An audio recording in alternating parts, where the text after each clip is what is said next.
That happens once in a while. Well, thank you. Wow. Okay. Oh, okay. All right, great.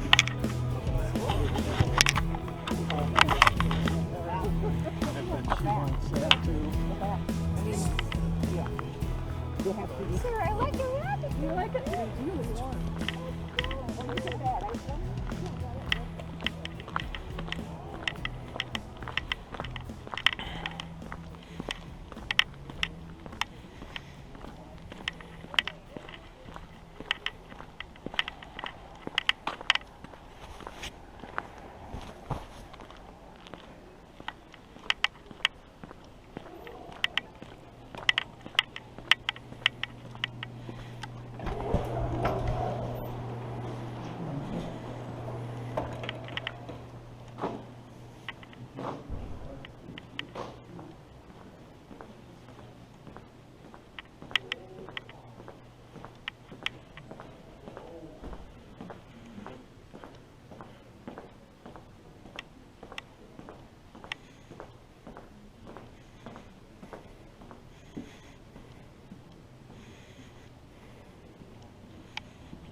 Right. When we start talking about culture.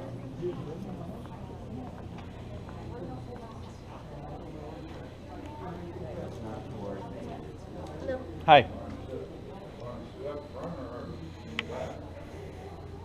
We get you guys to sign in for us? Why? Oh, it's just so that we can send you a newsletter if you'd like and those sorts of things. Oh, I'm not interested. Okay.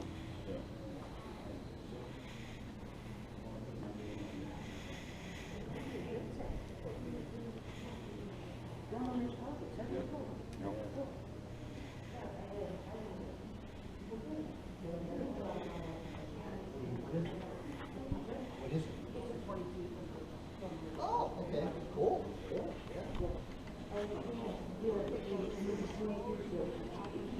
Yeah. Yes.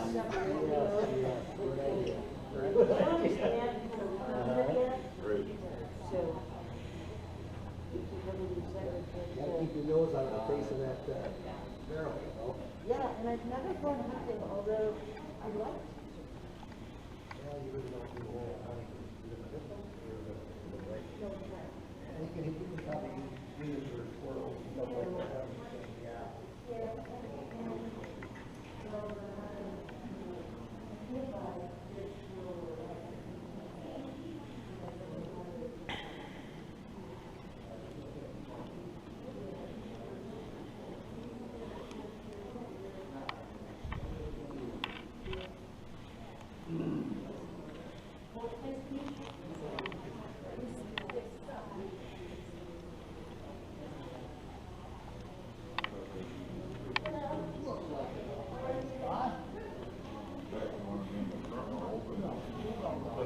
Sit right up front.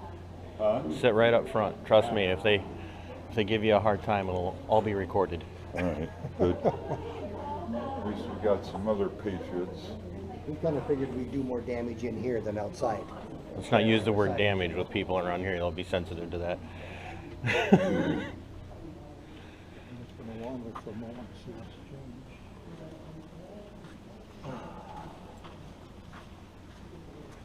This is where we used to have our Yeah. peace. Pace, we had our pace thing here all the time. First, we used to work at Pace Dairy. Oh, okay. We'd have a career day, they call it. So they paid us just to come and do all these classes all day long. You know, I said, what the hell, I'll do it. Spend time.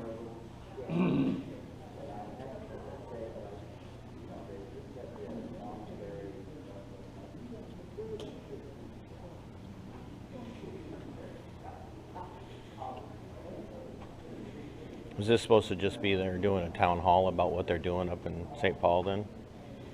It's supposed to be an open forum. They want to hear from their constituents. Unfortunately, 2 of them are my representatives. Which ones are those?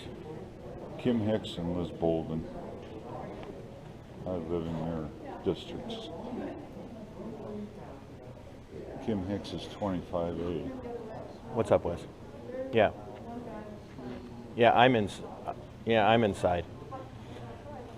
I just walked right in and so you know me. Yeah, it sure is. Yeah, you know me. I'm not I'm nothing if not stupidly brave. Yeah. Let me know.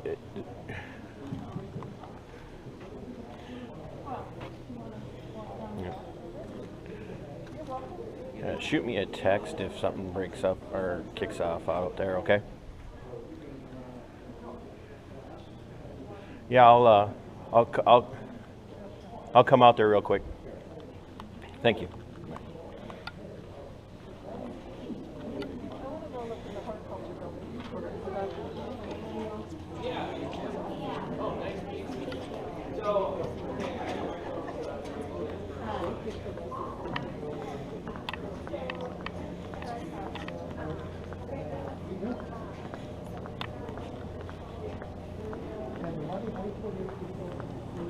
Hi there.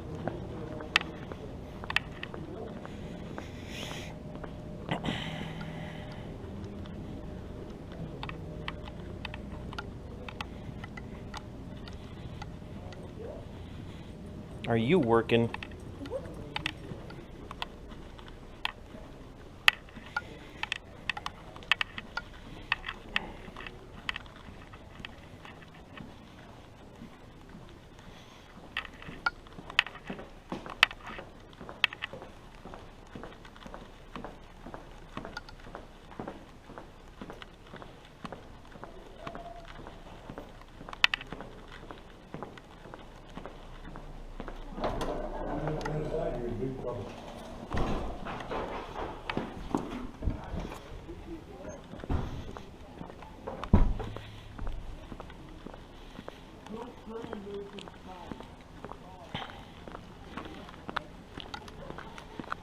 Hi there.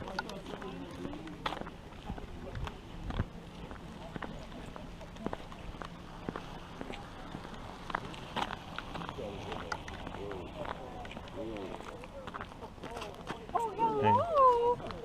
We haven't seen you for ages. What happened That's to because you don't watch. Oh, okay. If I could give you guys some advice, is once people have stopped coming and they're not coming in for the event anymore, I'd come in. We will come in at 10 o'clock. Yeah, Yeah. I'd come in because Yeah, we will. I don't know what time is it now, but we will come at 10 o'clock. For 10. 9:39. So, So we're coming. Yes. Hoffman. and I would line the circle. I think he's the only. I'd line the circle so that as they all come in. Yeah, We lost the Senate by 300 votes. A woman won. one Representative district by Bolden 300 came. votes. Is she representative or senator? I'm I sorry, don't know. forgot. I Bolden. lost track of all the different ones. Yes, So. yes. So we kind of gave her a few words. She's been back You and know forth. that we're not happy with her. That, Is that she Yeah. for you guys up here? yes. Okay. One of Rochester. Okay. She is making the new law. She just brought the bill. You would not believe it. If you have a single dwelling home, I know. I didn't you are know not details allowed about it. anymore to rent that. Oh, he's got a T-shirt that says. Baby So would you imagine how many people have the home? You can't control. and they So get if you the- rent more, or if you have more than one home, and one of your goals is to rent it out, yeah, you're not going to be he'll allowed. Oh, prohibit it. That's it. you will own nothing, and you will be happy. That's what is coming. And by the way, those people who invested in so many apartments, Mm-hmm. who is Too going to bad. benefit? No, Right. no. I mean, you know, this apartment complexes, Mm-hmm. huge. Who is going to benefit from this bill? Which one? Right. Yeah. Yeah. So those who have this huge Special- it's- apartment, yeah, it's so all- they will not get. they act like they're so anti-establishment or so anti We've got good turnout. money, but it's all about them. So there is a new bill coming in Minnesota, which will not, and Bolden is bringing that bill, that Will forbid you from renting out a single dwelling, a single family home. dwelling, yeah. How many acres? Yeah. I was supposed to text you and tell you I was gonna be here so I could get the money. Dispatcher for the ambulance.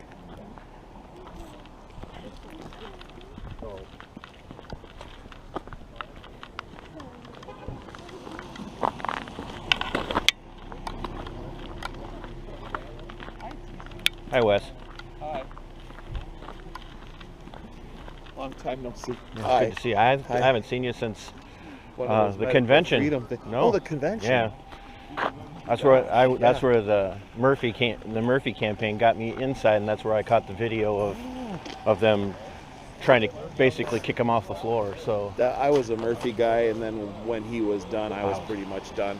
yeah, It was. I was pretty much done with. I'm done with the GOP. So I'm done with the GOP too. They're done with me, but they still tried to rush me to run against Tina Liebling in the last. They sent this guy from from Fargo, Becker.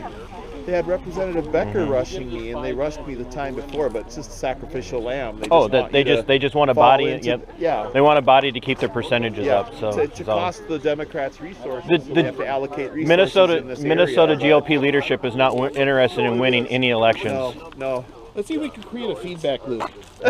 I don't think that works, but Maybe you can warp the space-time continuum, and then I don't think we need to warp that any more than it's already been warped. So, wow. I'm coming in hot.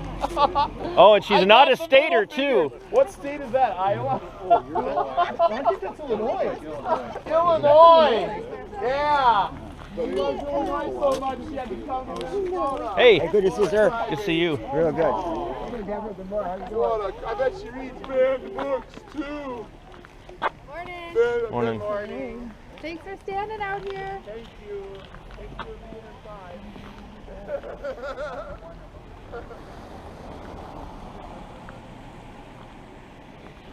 Hey TC, so which type of body cam unit should I buy? You got the Bulova, Bulova, right? Bulova. I absolutely, if you have the money, I absolutely love GoPro. They're virtually indestructible. I mean, I've had this thing for years, and I tend to get the cheaper ones. The ones I've had is, as far as the hardware is fine, the software kind of is glitchy. So these are Chinese. Oh yeah. If you have the money on Quentin's here. She said she wanted to come through. Who's here?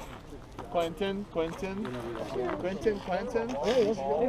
Tomato. Are you going on the inside? I think You going in? I think once it gets started, Silent, run deep. I think once it gets started, you should all They're go in. open for business. Yep. They didn't You say. can probably sign up for your clitorectomy if you want one too. Liebling's in favor of that too. Yeah. Say what I thought you said. Yeah. Mary Franson passed an anti-female genital mutilation. Passed it. She introduced it. Hi there. Hi, how you doing? Good. How are you? You got a radio voice. You have a radio voice. I do? Yeah. I've heard that before. You got a radio voice. Maybe I missed my calling. Three of the four Democrats who voted against it were women. Bly was the only man. Why? Oh, this is a public area. This is not private. Don't pull. It's private. This is public. This is publicly funded. That was rude. Why'd you flip people off? I asked you to move to Why? the sidewalk. Why? Private property. What authority do you have to remove us from the sidewalk? This is RCTC property. This is state property, right? This is state property, right? Is this state property? You have to move to Is the this state sidewalk. property? Okay. Nope. You answer the questions. Please move to the No. sidewalk. Why? Because I Why? have asked you to. You don't have authority. No authority. You have no authority. Your I camp work- is no. I You. work for RCTC. I don't care who you work for. You technically are funded by taxpayers, correct? Are you funded by taxpayers? I don't have to answer any of your questions. Do we have to answer any of yours? Do we have to do what you tell us to do? Then Do you to have move. lawful You're authority? standing here taking up space. Get out, go out, go What out, reason do you have to remove us from publicly funded, taxpayer-funded property? We own this. You work for us, lady. You don't have any right to remove us. I have the right to trespass you from RCTC property. On what grounds? You What grounds? Nobody's moving. Nobody's moving. You're young in your career. Nobody's make sure moving. You don't make a mistake. Nobody's moving. Nobody's moving. If you'd like to call actual police and have them come down here and talk to us, Yes, that's what I'm okay, going to do. go ahead and do that. You have no right. You have no grounds. You have no legal authority to remove us. Yeah, just call. We are going in. Because we're all going inside Get too. an abortion. She said No, this is private let's not do that. Let's address Private this. property. Let's go address. inside. Let's address this the way it needs to be addressed. Let's not be. You know, they pulled their shit when the I- rest of them came down. I know, but let's. I've seen you before. You know me. Yeah. Let's not. I can't lower myself to their standard. Right. Exactly. Yeah. Because you saw as soon as she got challenged, she couldn't handle it. Yeah. Okay, guys, she's calling the cops. So, one speaker. If the cops show up, don't everybody jump on it. One. You should be the speaker. Oh, you are the guy that I from Telegram. All right. I thought I recognized you. I watched your videos. Thank you. Thank you. Oh, I just got the finger. Hey, good for you. Here we go. Support Liebling, support FGM. It's just a clump of cells. Dan, you're dressed like you're in Florida. Good to see you folks on here. Yeah. Out here today, just beautiful energy, and a lot of people have already gone inside. You know him, And there's another group that way. He and I are the two. All right, guys. So there's a town hall meeting going on down here in Rochester. Thank you guys. Thanks for making it. Have fun. There's a town. Yeah. So there's a town hall meeting going on here in Rochester, and campus security, and it's taking place on a public university property, and campus security tried to remove us already. They said they were going to call the cops. So far, law enforcement hasn't showed up. I think I'm going to go inside and see if they try to kick me out of the building.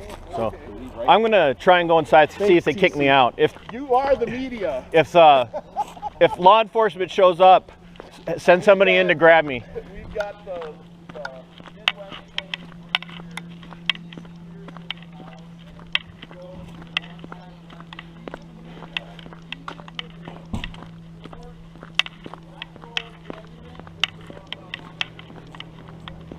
Thank you. Oh, I can get it.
You guys are going into law enforcement? Yeah. Let me ask you guys a question if I could.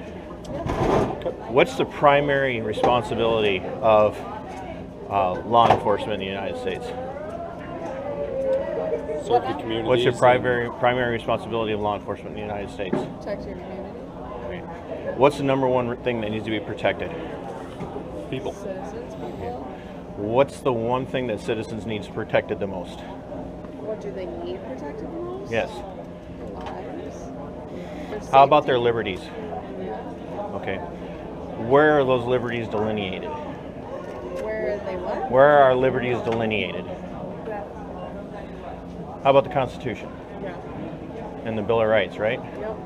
So when you take that oath, when you get that first job, you take that oath. Do you know what you're swearing your oath to? Uphold the Constitution. Uphold the Constitution, that's right, young man. So if you are asked to enforce the law or enforce a policy that violates the Constitution, what's your duty in that respect? Stop holding the Constitution. So if you're told to remove somebody from public property who's exercising their First Amendment, would you do it? If they're exercising their First Amendment right, then... And they're not hurting anyone or anything like that, then that's fine. Well, they're exercising the First Amendment, so they can't really be hurting anyone, right? But if they were... Keep that in mind when you go forward, and do yourselves a favor. Have a good day, sir. Memorize the Bill of Rights, especially the First and Second Amendment.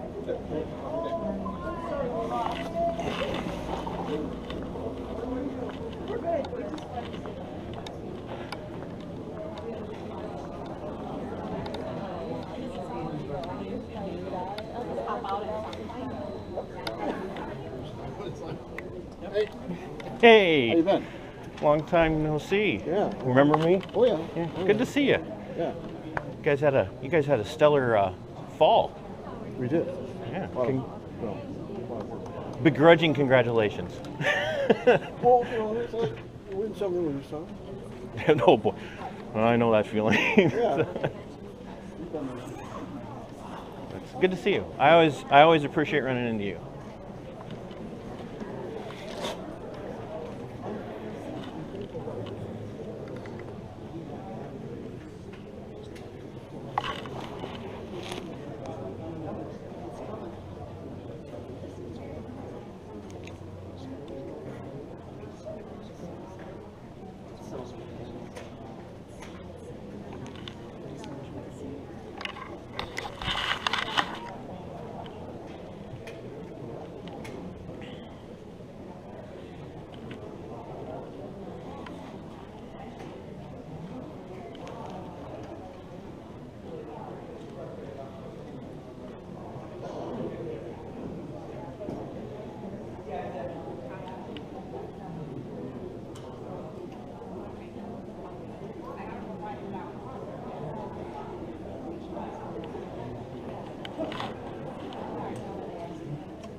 Good morning, everyone.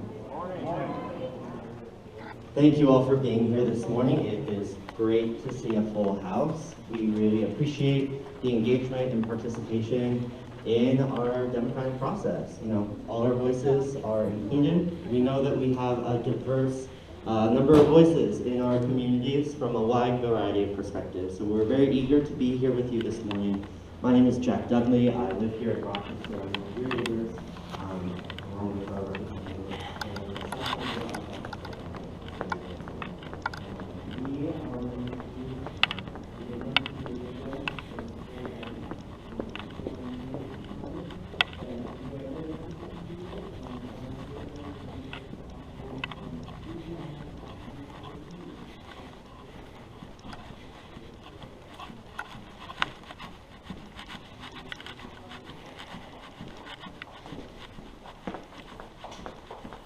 Good morning.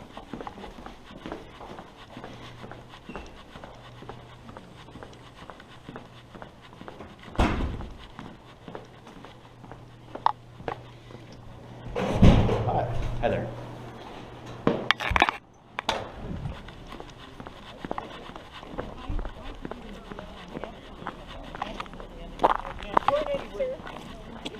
not hamstick that in difficult. I'm gonna go to the meeting now. Alright. If you guys are gonna go to the meeting, you can't have your signs and stuff inside. Why is that? Why? Because it's private property. It is not. It is private Show me where it's private property. Show me where it's private property. This is private property. According to what? Who funds this? Public property. What's your name and badge number? You know exactly who I am. What's your name and badge number? Right here. Identify. What's your name and badge number? What's your name and badge number? Right here is not a name. Guys, this isn't a battle. It is a battle. It is a battle. He just told us we can't be here with signs inside. I said you can go in. You didn't listen. Why can't you have signs? Do we have a First Amendment protected freedom? Yes, you do. Okay. You have a public First of all, location. name and badge number. This is not public. Name and badge number. This is, thank you. Name and badge number. Rousell 2385. Name and badge number. Rousell 2448. Okay. So this is private property. Oh, no, it's not. This is publicly funded taxpayer property. Taxpayer property. Taxpayer. We are taxpayers. So I'm gonna go have a discussion with. I'm gonna go have a discussion with the chairman here. I'm also gonna have a discussion with security. I'm gonna get paperwork showing you that it's private property. No, paperwork doesn't mean we'll go anything. from That's there, policy. okay? That's policy. That's not law. Law says this is private. This is not private property. This is public property. Oh yeah, you smug punk. Smug. He's being smug. You need to get him out of here. He's the problem. No, I'm the problem. I'm the problem. He said it. He's got a chip on his shoulder. He knows who I You am. know exactly what you're doing. Exactly. You Yeah. want this reaction, so First, I'm giving it to you. First Amendment protected activity. Because you're a tyrant. Yep. Yep, you heard that. Tyrant.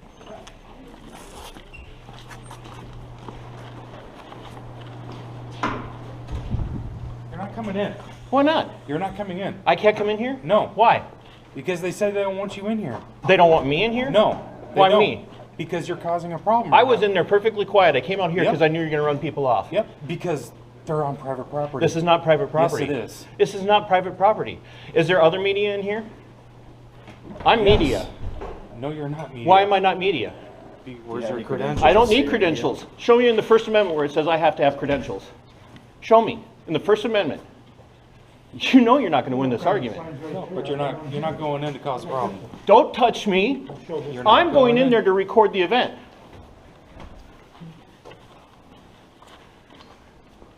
What's wrong? Just throw you out later, then that's fine. Throw me out later for what? If they don't want you here, they can. No, they can't. Yes, they can. They can throw me out for what? What law have I broken? What law? What law? What was that? Protect and serve my butt. Tyrant and suppress. You're hiring if you want to try to make it better. I'd never work for Back the Blue until it happens to you ever again. Sounds good.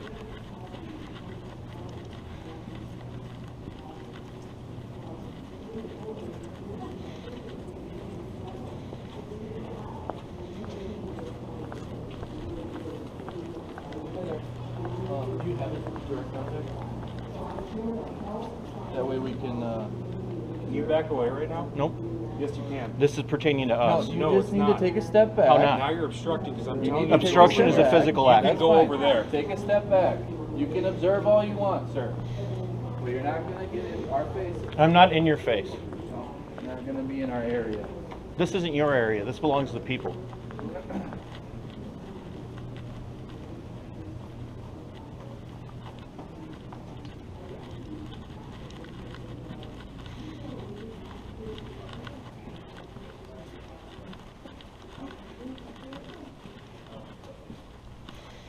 I'm just saying if there's a room we can go into. So I just called it. Absolutely, correct, yeah. With the protesters up front. We have no on this side, it was on the other side we do, but this long they can't come inside, obviously, they can protest out there, where they're at, that's fine, but not inside. Because I know it brings in. Why can't they come inside? Sir, respectfully, I don't know your name. Okay, first of all, I don't want to be on your camera. You don't, that so, doesn't. you know, This is single party okay, consent state. All right, that's fine. This is single party consent state, sir. I understand that, but I'm still not gonna sit on the camera. Okay, we're gonna step into an office and have a conversation. Got it. Don't get behind me. You can do your thing, I can't do mine? I mean, come on, man. No, you're fine. Yep. Don't touch, let go of that. Did you see that? Did you see that? Address that. Address that. Did you see that? I haven't put my hands on anybody. I didn't touch you either. You tried to grab my equipment. That's attempted theft. Fred, do you want to come in here for a sec? Yeah, sure. This is Rochester's finest. He's the only decent one. You want to go here and talk? Yeah. Yeah. How you doing? How are your officers? Good, how are you? There you go. All right.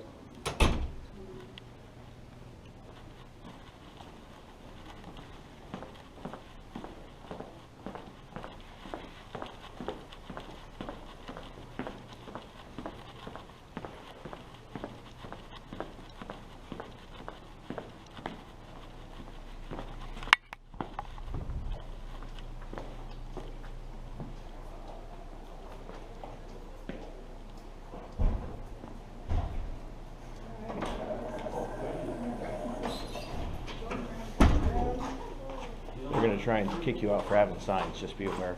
Okay. So, I'm not worried about losing these cardboard signs, but... No, but they're going to try and kick you out for it. So they just don't want any opposition views here. So. Should I leave them? I don't want to get kicked out. I want to see the event. Just take them in there with you. Just don't hold them up. Okay. I'm good, thank you. I know what's in there. Trust me. I just share with everyone because it's good news whether we know it or not. Absolutely. You never know.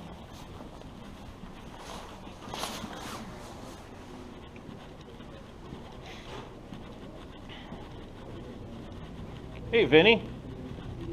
How are you? I'm good. How are you? How's retirement treating you? Good.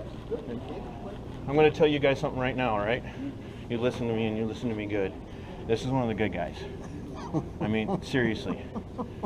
My brother has a massive amount of respect for him, and he's been in law enforcement for over 20 years. This is one of the good guys. All right? And I cannot emphasize that enough. This is one of the good guys. I've never seen him violate a single person's rights. And you He's don't a stir him phenomenal. up too much today, okay? I'm not here to stir anybody up. I just got told I couldn't be here. Oh, you did? Yeah. And you know how that makes me feel, Andy. It's good to see you, Shek. You guys go out there, know the Constitution, know the Bill of Rights, protect those, and then do the rest of it, all right?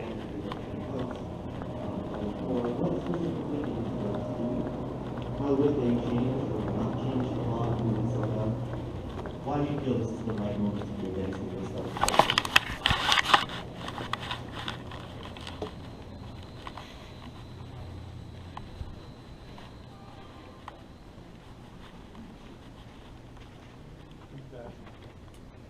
Okay, I'll take this simple, easy topic.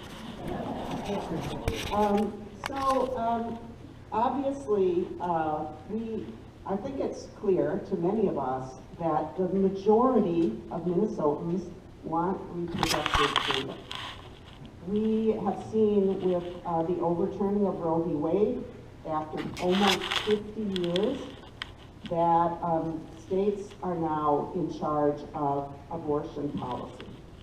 And we've seen what that's meant. There are some states where abortion is all but banned. And Minnesota is not one of those. We, for many years now, have had our own constitution interpreted to also provide privacy for reproductive health decisions. So that is in Minnesota's constitution as per a decision of the Minnesota Supreme Court. So the bill that just passed, House File 1, just passed in the House. The Senate is going to be taking up the same bill. Really puts that into statute. It doesn't change Minnesota's law, much to some of the messaging that's come out. One thing that's important to understand about Minnesota law, our statute books are full of statutes that are not in effect. They're rule unconstitutional. So some people have, for example, said that we're removing limits on when you can get an abortion. That's not actually true because Minnesota law doesn't actually have any limits now. And so We think that these decisions, that when you put artificial barriers in place, that what you're doing is two things. That you're saying that Minnesota's citizens, that Minnesotans and their medical providers are not capable of making their own ethical decisions about what's right and wrong. So that's one reason we don't think that artificial barriers. They're going to try and kick you out. And the other is that they're going to try and kick you out for that. I can't remember your name. TC. Very difficult personal situations where people really need the freedom to decide. That's perfect. I appreciate that. Hey, I instructed. If anything, and I respect that your you. hands. I respect that you came up and were civil. Yep. You have to understand the first thing you said to me is told me that we couldn't be here. I understand. I'm trying to look at it both ways. I appreciate protect the rights of people. I appreciate it. Thank you. I remember listening to you over in Albert Lee about a year and a half ago, that Stu Peters event.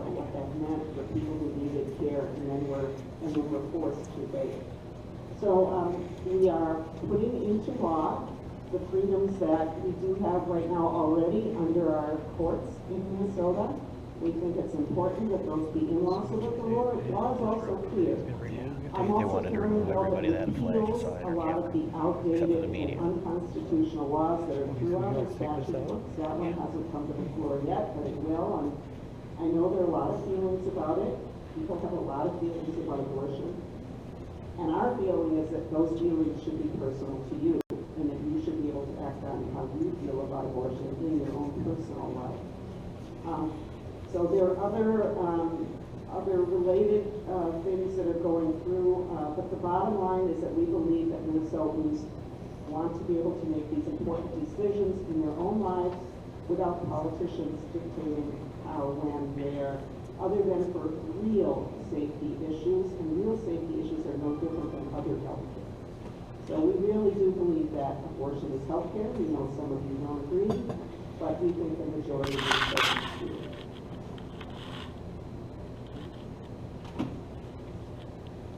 Any other comment from legislators? Yeah, I think that's, for the most part, that summed up really well. Another area that we're concerned about is interstate access and legal battles that might happen over abortion. As Representative Biegling said, because of the Dobbs decision earlier this year, a lot of abortion access and who can get it, who can take civil action against their neighbors is state to state to state, which obviously is a very complicated issue. So another bill we're bringing up is to make sure that Minnesota is going to protect Minnesotans from those civil actions by other states. So that's going to come a little further down the line after Representative Lieberman's bill, a separate bill. But that's also something we're very concerned about. Want to make sure Minnesotans are safe, whatever decision they make on this issue. And that those who come to Minnesota are safe, whatever they decide on this issue. So we're going to continue on. I know that we're going to continue to hear from many of you on this topic. But another top issue of concern over the past several years has been the health and stability of our democratic process. What priorities do you have to protect access to the ballot box and restore faith in our elections process?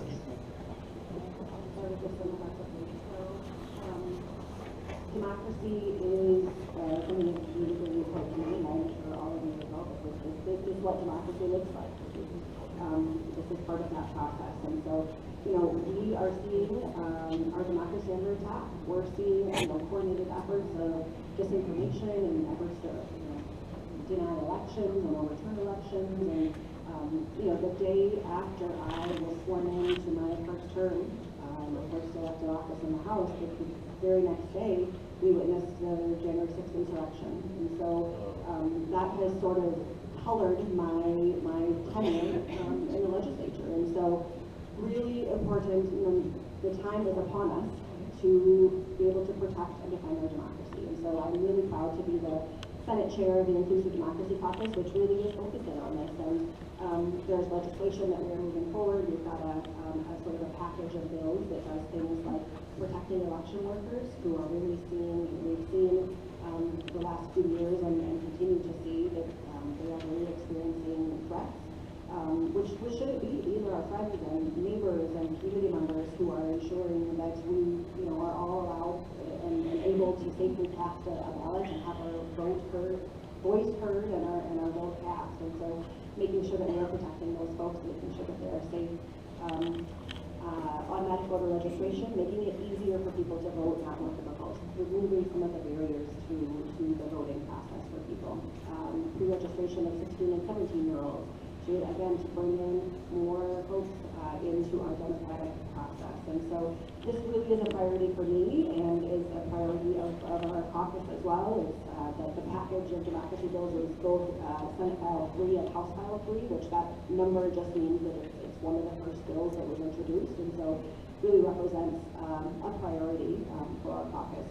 And again, it's because of the times that we are in. Now is the time that we need to do this work to protect and defend our democracy, which we're seeing is under attack. So welcome other thoughts, but I'm excited for this work, and there's a lot of movement happening in this space because it needs to be.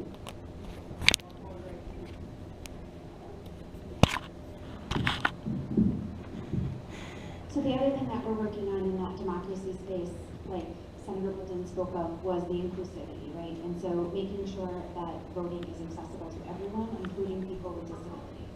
We have a lot of folks that are maybe visually impaired or hearing impaired or need support to cast their ballot.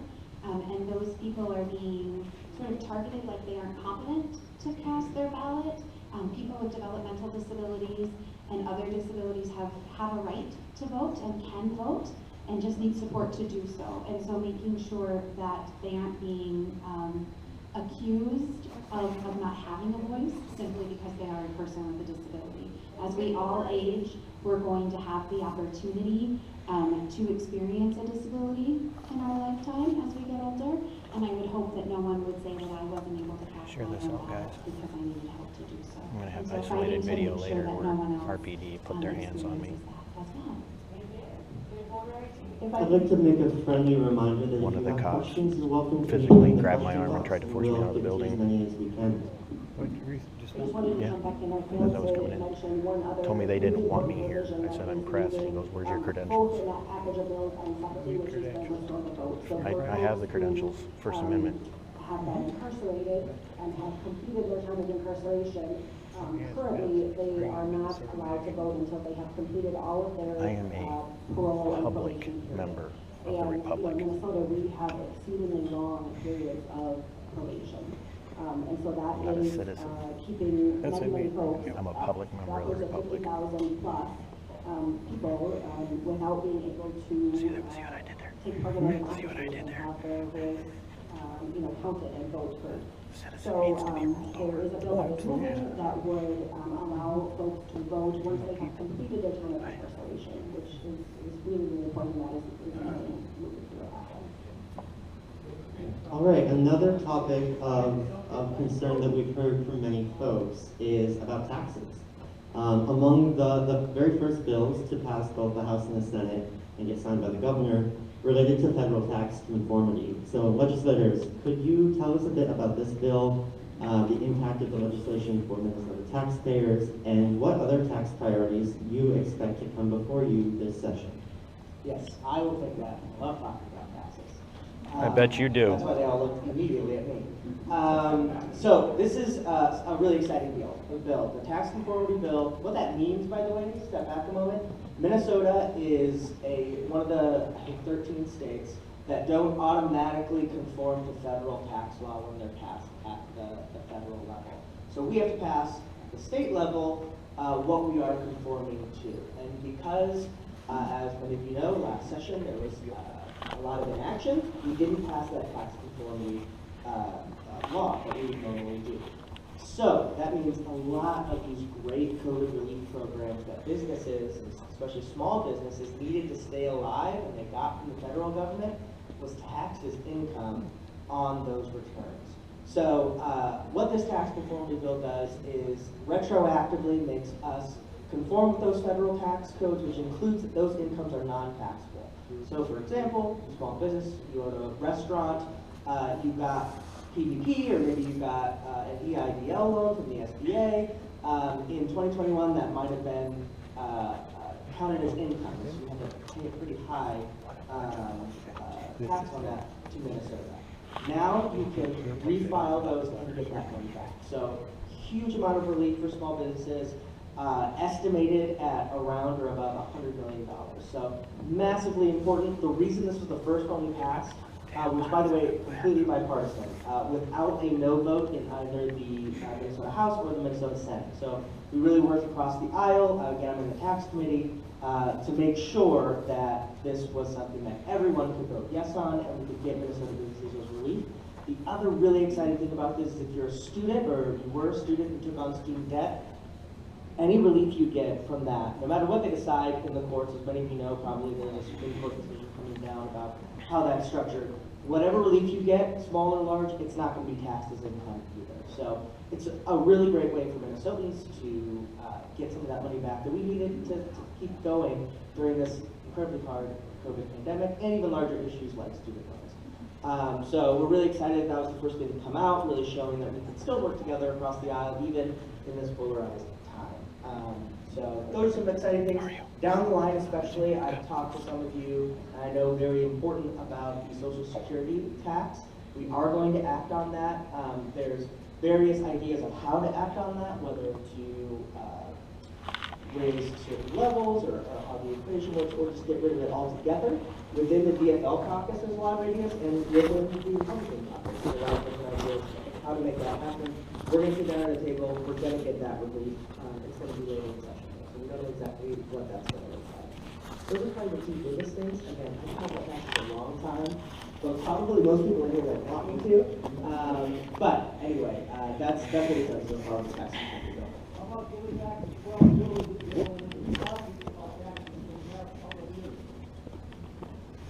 You know what, sir? Folks, you're not shouting out questions. You can go and put a question in the box, and we're going to have to ask you to leave if you can't. It's not fair to everyone else. So let's go on with the program. That's democracy. We have another question here. I know the issues of healthcare reform and disability care are of deep concern to all four of you. Tell us about how you plan to work on it during this session to improve access to affordable health care and disability care for all Minnesotans. Thank you so much. So we are the Med City, and part of that means we have a lot of people that need care in our city, both patients that are coming here, but also within our own community.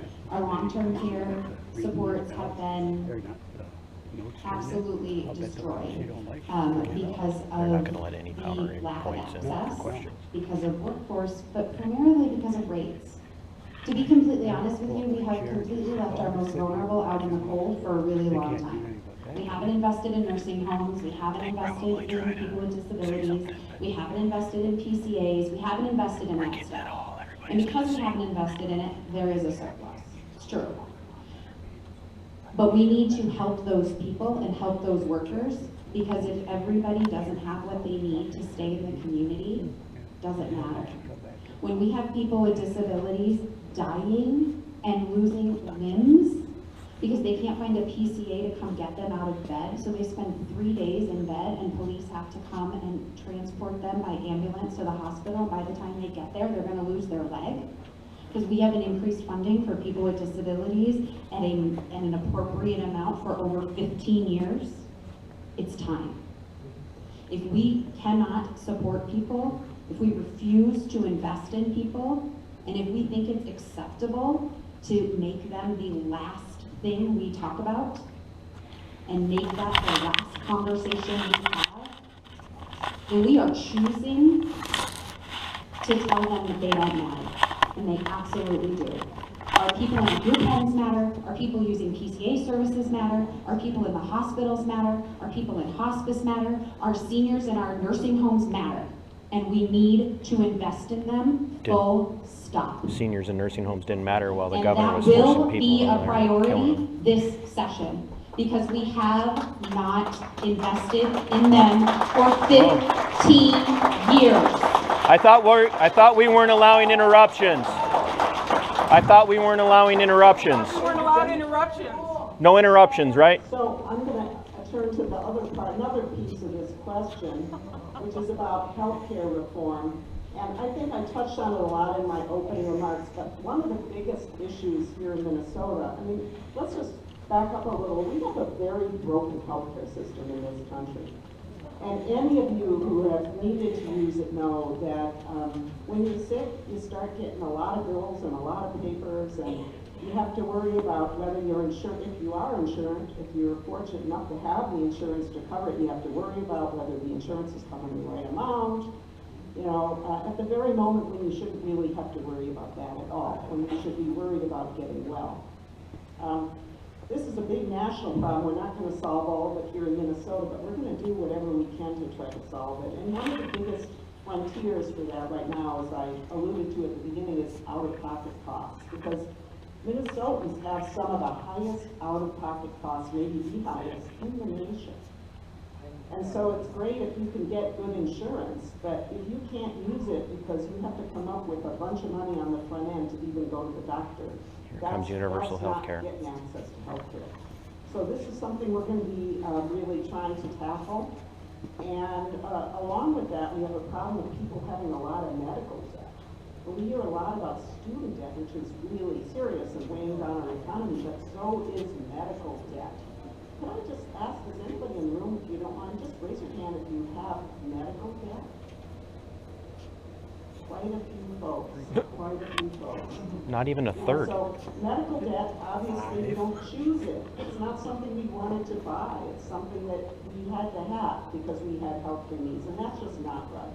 So we're going to be looking at ways that we can address that, and that'll be a big topic. $5 is a lot to me right now. All right, we've got one more question before we go into some audience questions. And as I reminded the gentleman back there, there are many audience questions, and we're going to try to get through as many as we can. But I also think that we'll collect and keep those questions and plan to send some follow-up emails. They're screening questions at that table right there. Their information on the forum. So let's see how the questions break so down. this final prepared question is about childcare and the education budget that the governor proposed recently. On Tuesday, the governor's office released part of their budget, which focuses on education, children, and families, and aspires to make Minnesota the best state in the country for kids. What can you tell us about the work of the legislature this session that will address the needs of kids and young families? I will start. So I am very, very excited about this. I have done quite a bit of work in the House in the space of early childhood and child care, and I'm excited to continue that work. And the governor's budget that came out just this week is a great place to start. It really makes bold statements about, you know, as was mentioned, the administration has said their goal is to make this the best state possible for kids and families, and this is a budget that school choice do just that. And so a few pieces of it include, well, and let me just back up to talk about, you know, investments in early childhood pay dividends for generations to come. We know that there is lots and lots of data to show that. And so when we, you know, put resources towards little ones that 0 to 3, 0 to 5, and make sure that all kids have access to, you know, the care that they need and affordable ways for families. We talked about a broken healthcare system, which is absolutely true. We also have a broken child care system. It is not working for anyone really at this point. It is extremely expensive. Folks often pay more for child care than they do for a mortgage or for college tuition. Oftentimes upwards of 50% of families' income goes for child care. It's not sustainable. At the same time, the folks doing that incredibly important work, you know, developing brains of our little ones, make not a living wage. How old are you? 22. It's nice to see youth out here. It is not sustainable. Regardless of what your opinion is, I like to see young kids get involved. You want to have an infant child care spot, they lost. You can get on our wages until 2024. So it's a system that does not work, and so investments into that system are really, really important, and we're excited to continue that work so we can have a system that works for everyone. The state doesn't invest. It confiscates and redistributes. The workforce. You know, as everybody else, you know, there's workforce issues in every sector practically, and some of that stems from those folks coming out of the workforce to take care of their kiddos because they really don't have that child care. And so this is incredibly important. I could talk for a long time about this and won't, but things like investing in our child care assistance program. raising the eligibility so more people can be included in that system. The sustainability grants that we have had for child care centers, extending those to help them keep afloat. It's as it is, it's a math equation that just doesn't work. And so, in the same way it wouldn't work if we asked parents and families to pay for public education, the cost of that. When kiddos turn 5, they go to kindergarten and have a public system because it is a public good, and that makes sense. We don't do that for our little ones from 0 to 4, and that doesn't make sense. That care and development of our little ones is a public good, should be looked at as a public good, and so I'm looking forward to continuing that work. And just the last thing I'll say is also included in that budget is some tax credits, which are in the outside pocket. There's a black cord. Yeah. Is that will decrease child poverty by upwards of 25% or more. So it will nope, the next pocket up. Don't grab my Tylenol. All of that. And then on the K-12 side, really also working to fully fund our education system. For a long time, we have what we call unfunded mandate. So we require that school districts pay for certain services and certain things. So if there's a child who's would you be willing to do an on-camera interview after this? Potentially. I do have some short. No, I totally understand. Fill in the gap of that cost. And so what happens is that we'll just and that you should be able to act on how you feel about abortion in your own personal life. So there are other related things that are going through, but the bottom line is that we believe that Minnesotans want to be able to make these important decisions in their own lives without politicians dictating how, when, where, other than for real safety issues, and real safety issues are no different than other health care. So we really do believe that abortion is health care. We know some of you don't agree, but we think the majority of Minnesotans do.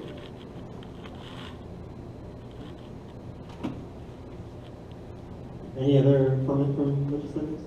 Yeah, I think that's, for the most part, that summed up really well. Another area that we're concerned about is interstate access and legal battles that might happen over abortion. As Representative Leibling said, because of the Dobbs issue earlier this year, a lot of abortion access and who can get it, who can take civil action against their neighbors is state to state to state, which obviously is a very complicated issue. So another bill we're bringing up is to make sure that Minnesota is going to protect Minnesotans from those civil actions by other states. So that's going to come a little further down the line after Representative Liebling's bill, a separate bill. But that's also something we're very concerned about. Want to make sure Minnesotans are safe, whatever decision they make on this issue. And that those who come to Minnesota are safe, whatever they decide on this issue. So we're going to continue on. I know that we're going to continue to hear from many of you on this topic. But another top issue of concern over the past several years has been the health and stability of our democratic process. What priorities do you have to protect access to the ballot box and restore faith in our elections process?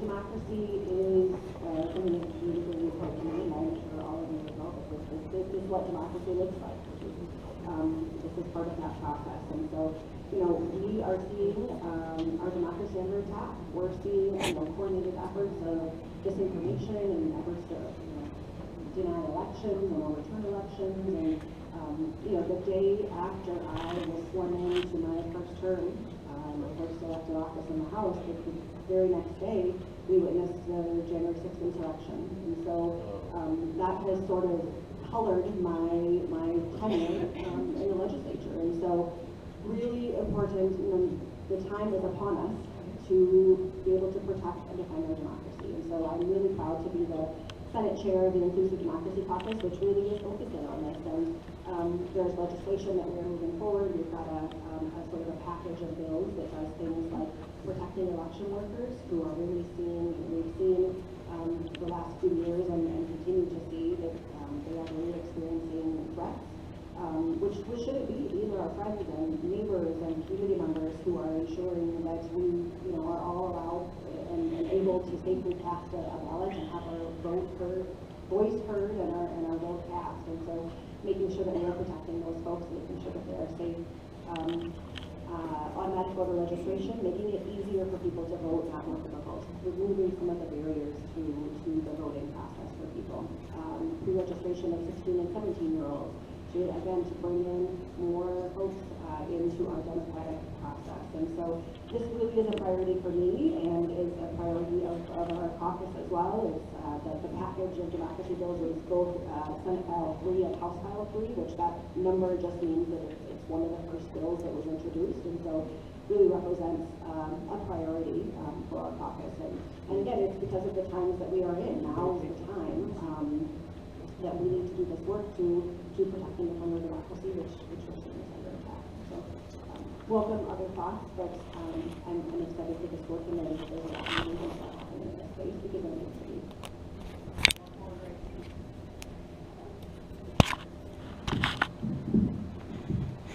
So the other thing that we're working on in that democracy space, like Senator Bolden spoke of, was the inclusivity, right? And so making sure that voting is accessible to everyone, including people with disabilities. We have a lot of folks that are maybe visually impaired or hearing impaired or need support to cast their ballot. And those people are being sort of targeted like they aren't competent to cast their ballot. People with developmental disabilities and other disabilities have a right to vote and can vote, and just need support to do so. And so making sure that they aren't being accused of not having a voice simply because they are a person with a disability. As we all age, we're going to have the opportunity to experience a disability in our lifetime as we get older. And I would hope that no one would say that I wasn't able to cast my own ballot because I needed help to do so. I'm going to have And so isolated fighting to video make later sure that where no one else, RPD put their hands on me. as well. I'd like to make a friendly reminder that One if of you the have cops questions, you're welcome to physically use the grabbed my question arm and box. tried to force me We'll out of the get to building. as many as we can. I just wanted to come back and I As I was coming in. mention one other. Told me they didn't want me really here. important I said, provision I'm that pressed. is He goes, where's your both credentials? in that package of bills and separately, which is the historical vote. So for I have the folks credentials, who, First Amendment. have been incarcerated and have completed their time of incarceration, currently they are not allowed to vote until they have completed all of their I am a parole and public probation period. member of the And Republic. in Minnesota, we have exceedingly long periods of probation. And so that I'm not a is citizen. Keeping That's many, what I many mean. folks. I'm a public member of the Republic. 50,000 plus people without being able to See what I did there? take part in the See what I did there? have their voice counted and vote heard. Citizen So needs to be ruled there over. is a bill that is moving that would allow folks to vote once they have completed their term of incarceration, which is really, really important. That is moving through that happen. All right, another topic of concern that we've heard from many folks is about taxes.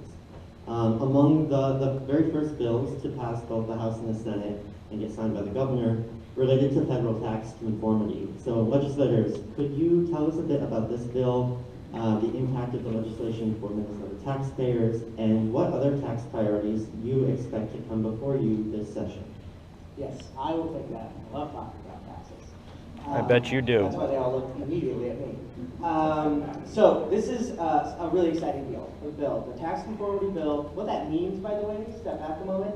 Minnesota is one of the, I think, 13 states that don't automatically conform to federal tax law when they're passed at the federal level. So we have to pass the state level what we are conforming to. And because, as many of you know, last session there was a lot of inaction, we didn't pass that tax conformity law that we would normally do.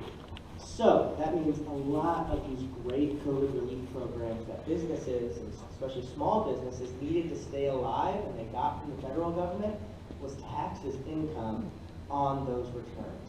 So what this tax conformity bill does is retroactively makes us conform with those federal tax codes, which includes that those incomes are non-taxable.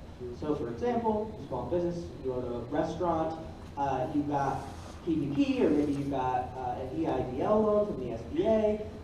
In 2021, that might have been counted as income, so you have to pay a pretty high tax on that to Minnesota.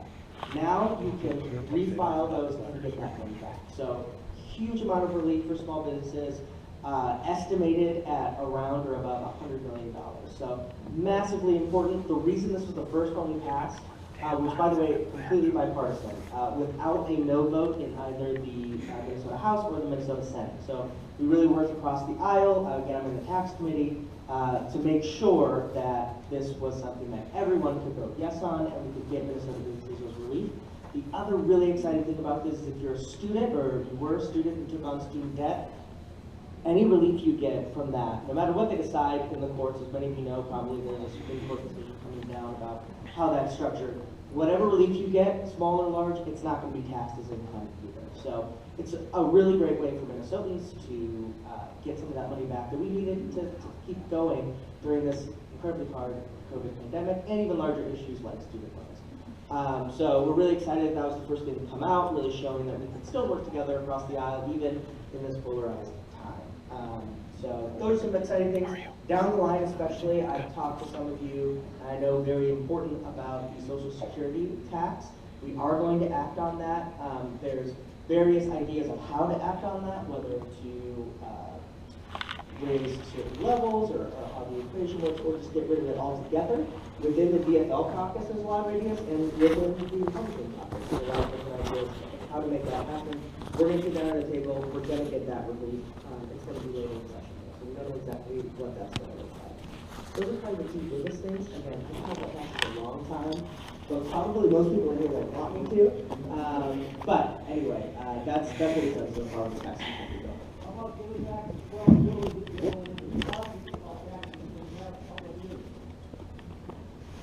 You know what, sir? Folks, you're not shouting out questions. You can go and put a question in the box, and we're going to have to ask you to leave if you can't. It's not fair to everyone else. So let's go on with the subject. That's democracy. We have another question here. I know that issues of healthcare reform and disability care are of deep concern to all four of you. Tell us about how you plan to work on it during this session to improve access to affordable healthcare and disability care for all Minnesotans. Thank you so much. So we are the Med City, and part of that means we have a lot of people that need care in our city. Both patients that are coming here, but also within our own community. Our long-term care supports have been absolutely destroyed because of the lack of access, because of workforce, but primarily because of rates. To be completely honest with you, we have completely left our most vulnerable out in the cold for a really long time. We haven't invested in nursing homes, we haven't invested in people with disabilities, we haven't invested in PCAs, we haven't invested in that stuff. And because we haven't invested in it, there is a surplus. It's true. But we need to help those people and help those workers, because if everybody doesn't have what they need to stay in the community, it doesn't matter. When we have people with disabilities dying and losing limbs because they can't find a PCA to come get them out of bed, so they spend 3 days in bed and police have to come and transport them by ambulance to the hospital. By the time they get there, they're going to lose their leg. Because we haven't increased funding for people with disabilities at an appropriate amount for over 15 years, it's time. If we cannot support people, if we refuse to invest in people, and if we think it's acceptable to make them the last thing we talk about, and make that the last conversation we have, then we are choosing to tell them that they don't matter. And they absolutely do. Our people in group homes matter, our people using PCA services matter, our people in the hospitals matter, our people in hospice matter, our seniors in our nursing homes matter. And we need to invest in them, full stop. Seniors in nursing homes didn't matter while the governor was forcing people. And that will be a priority this session, because we have not invested in them for 15 years. I thought we weren't allowing interruptions. I thought we weren't allowing interruptions. We weren't allowed interruptions. No interruptions, right? So I'm going to turn to the other part, another piece of this question, which is about healthcare reform. And I think I touched on it a lot in my opening remarks, but one of the biggest issues here in Minnesota, I mean, let's just back up a little. We have a very broken healthcare system in this country. And any of you who have needed to use it know that when you're sick, you start getting a lot of bills and a lot of papers, and you have to worry about whether you're insured. If you are insured, if you're fortunate enough to have the insurance to cover it, you have to worry about whether the insurance is covering the right amount. You know, at the very moment when you shouldn't really have to worry about that at all, when you should be worried about getting well. This is a big national problem. We're not going to solve all of it here in Minnesota, but we're going to do whatever we can to try to solve it. And one of the biggest frontiers for that right now, as I alluded to at the beginning, is out-of-pocket costs. Because Minnesotans have some of the highest out-of-pocket costs, maybe the highest in the nation. And so it's great if you can get good insurance, but if you can't use it because you have to come up with a bunch of money on the front end to even go to the doctor, Here comes universal health care. That's not getting access to health care. So this is something we're going to be really trying to tackle. And along with that, we have a problem of people having a lot of medical debt. We hear a lot about student debt, which is really serious and weighing down our economy, but so is medical debt. Can I just ask, is anybody in the room, if you don't mind, just raise your hand if you have medical debt? Quite a few folks, quite a few folks. Not even a third. So medical debt, obviously, we don't choose it. It's not something we wanted to buy. It's something that we had to have because we had healthcare needs, and that's just not right. So we're going to be looking at ways that we can address that, and that will be a big topic. $5 is a lot to me right now. All right, we've got one more question before we go into some audience questions. And as I reminded the gentleman back there, there are many audience questions, and we're going to try to get through as many as we can. But I also think that we'll collect and keep those questions and plan to send some follow-up emails. There's screening questions at that table right there. Their information on the forum. So let's see how the questions break so down. This final prepared question is about childcare and the education budget that the governor proposed recently. On Tuesday, the governor's office released part of their budget, which focuses on education, children, and families, and aspires to make Minnesota the best state in the country for kids. What can you tell us about the work of the legislature this session that will address the needs of kids and young families? I will start.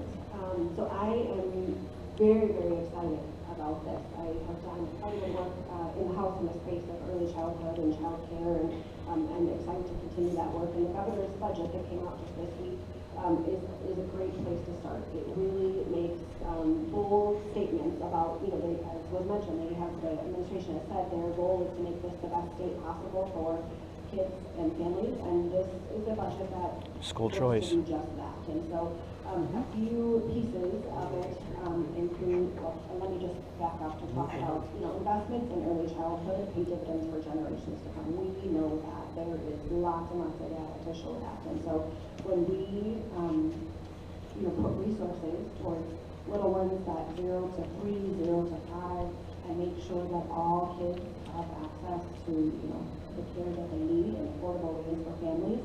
We talked about a broken healthcare system, which is absolutely true. We also have a broken childcare system. It is not working for anyone really at this point. It is extremely expensive. Folks often pay more for childcare than they do for a mortgage or for college tuition. Oftentimes upwards of 50% of families' income goes for childcare. It's not sustainable. At the same time, the folks doing that incredibly important work, you know, developing brains of our little ones, make not a living wage all the time. And without that, it is not sustainable. Regardless of what your opinion is, I like to see young kids get involved. You want to have an infant child care cost goes up. You can get on our wages until 2024. So it is a system that does not work. And so investments into that system are really, really important. And it's going to continue that work so we can have a system that works for everyone. The state doesn't invest. It confiscates and redistributes. The workforce. You know, as everybody else, you know, there's workforce issues in every sector practically. And some of that stems from those folks coming out of the workforce to take care of their kiddos because they even don't have that child care. And so this is incredibly important. I could talk for a long time about this, I won't, but things like investing in our child care assistance program, raising the eligibility so more people can be included in that system. The sustainability grants that we have had for child care centers, extending those to help them keep afloat. It's a math equation that just doesn't work. And so in the same way it wouldn't work if we asked parents and families to pay for public education, the cost of that. You know, when your kiddos turn 5, they go to kindergarten and we have a public system because it is a public good, and that makes sense. We don't do that for our little ones from 0 to 4, and that doesn't make sense. That care and development of our little ones is a public good, should be looked at as a public good, and so I'm looking forward to continuing that work. And just the last thing I'll say is also included in that budget is some tax credits, which are in the outside pocket. There's a black cord. Yeah. Is that will decrease child poverty by 25% or more. So it will nope, the next pocket up. Don't grab my Tylenol. All of that. And then on the K-12 side, really also working to fully fund our education system. For a long time, we have what we call unfunded mandate. So we require that school districts pay for certain services and certain things. So if there's a child with Down syndrome, willing to do an on-camera interview after this? Potentially. I do have some no, I totally understand. Fill in the cost of that cost. And so what happens is that local school districts have to increase property taxes to fill in the costs of the things that they're mandated to do. It's not just special education, it's ELL, it's a variety of things, right? And so we are closing the cross subsidies and increasing, taking a look at our K-12 math calculation, for lack of a better word, to make sure that we get the right amount coming to our districts so that they don't have to keep levying taxpayers to try to fund the things that they're required to fund, and that I'm pretty sure everybody in this room thinks we should do. So making sure we can take that burden off of our local districts by funding it at the legislature. So super excited to do that, super excited to hear that come through, and I think we're probably ready for questions. Jeff? Yeah. I've got an audience question. We know that many folks know that adult use cannabis legalization is on the table and on the conversation of this year's legislative session. And there's an audience member who is expressing a concern that some of these products that they're seeing out there look like candy and have packaging that's bright and colorful that might appeal to children. So could you tell us a little bit about how the issue of adult use cannabis might be addressed? What protections might be in place for children? Right, so as probably most of you know, it's not the first year that the legislature has started to address this issue. There is a new bill, and it's quite large, and it has a lot of way to go through the legislature. It's going to make a lot of committee stops and have a lot of discussion before it becomes law. But if you guys can see the guy standing in the door over there in black pants and a black jacket, he was the one that tried to grab my camera and didn't want me to record him, but he's recording everyone else and taking pictures of people. So hypocrisy knows no bounds with the regime. System where cannabis is illegal, but a lot of people buy it on the black market. We know that a lot of young people are using it and have used it. That's insensitive. So it is in black the market, that's statute that's insensitive. going through. There are stringent regulations around packaging to make it not attractive to children, and around marketing. I think there's prohibition on it shouldn't be illegal. It should be decriminalized. And on where it can be sold, how it can be sold. There are a lot of rules around it. Now, of course, rules they're not always perfect. It's like any major legislation that comes in new, I don't doubt that it will have to be tweaked as the years go by and things, but it is everyone's intention to keep cannabis not accessible to children. Certainly the accidental ingestion we've been hearing about should not happen. Cannabis is not supposed to be, or even the Delta 8, that is not supposed to be in a form that's attractive to children. It's supposed to be in childproof packaging and something that you don't take unless you're an adult who's intending to take it. why do you even want to pass this bill? You know what, sir? You're going to be asked to leave if you can't control yourself. Thank you. Transparency. Well, I'm trying to find a question that we haven't addressed here. There's a question about trusting the science. You know, around the issue of abortion and around the issue of masks. How do you interpret, you know, your role as a legislature to address science on these issues in a respectful and knowledgeable way? I think this is a good question. I appreciate the question. So, you know, I think we should be trusting the science. I'm a nurse, I'm a healthcare professional. You know, I believe in science and data and believe we should be using that and evidence-based practice to guide our legislation.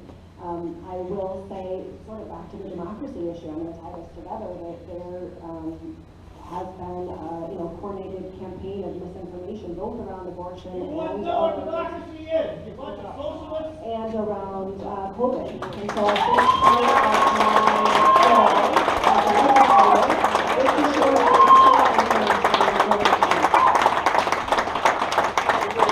and that doesn't always happen. And we have seen over the course of you know, committees, certainly this year, there are certainly, you know, some of my legislative colleagues are maybe not sharing information that is accurate or not fully understanding sort of the science and the healthcare and, you know, how abortion works and happens and how it does not. And so I think it is really important that we are looking to science and data information and that we are trusting experts in the field, so that we are trusting physicians. We are trusting scientists. We are trusting the experts in the field. We can't be experts in every subject, in every field, certainly. And so looking towards the experts and allowing that to guide our work and our practice, I think is important. And putting out good information. Any additional comment? All right. We have a question that is maybe a little bit outside the focus of these four folks. So if there's a question, maybe the person that asked the question could stand up and explain a little bit further. But this is a question about agriculture, which, as we know, this is a highly agricultural region. And the question is, do you support establishing and funding the Ag-Friendly Minnesota Council? And that's a little bit unclear to you. Maybe we'll turn to the person in the audience for a little bit more detail. Sir? Age-friendly. Oh, sorry. Okay, age-friendly. What did you bring one letter make? Touche. Yes. I think, you know, a lot when we talk to the demographer and when we look at the statistics of kind of where Minnesota's population is going, it's a big inverted triangle. We have a lot of Minnesotans who are aging, and we need to make sure that not only are we supporting them, but that we're hearing from them and responding appropriately as we need to. And I think that's an important piece of that, because the Age-Friendly Minnesota really makes sure that we're incorporating those pieces, but also that the people who are being affected are having a voice in that conversation, and that's the most important part, right? And so, absolutely. So I think this is a good moment for me as the older person on this panel to also say that while a lot of us are older, and that brings its challenges, I do think that we need to also keep in mind that younger folks, especially those raising families, are doing that in a situation that's different than the older generation had. And it's tough.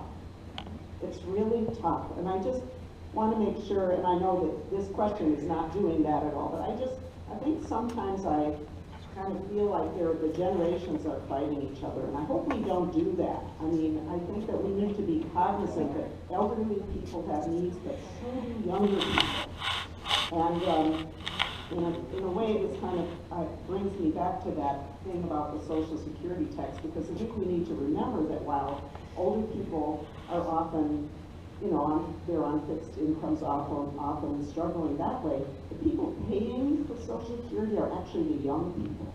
Because of the system we have, those people are actually paying for the older people to get their checks. It's not a system, never has been, where you're like putting money in a bank and then getting it back out. So I Not that you can count on that anymore. We need to be cognizant that older people, we need older people to be able to keep contributing, because we don't have enough young people to do all the work, let's face it.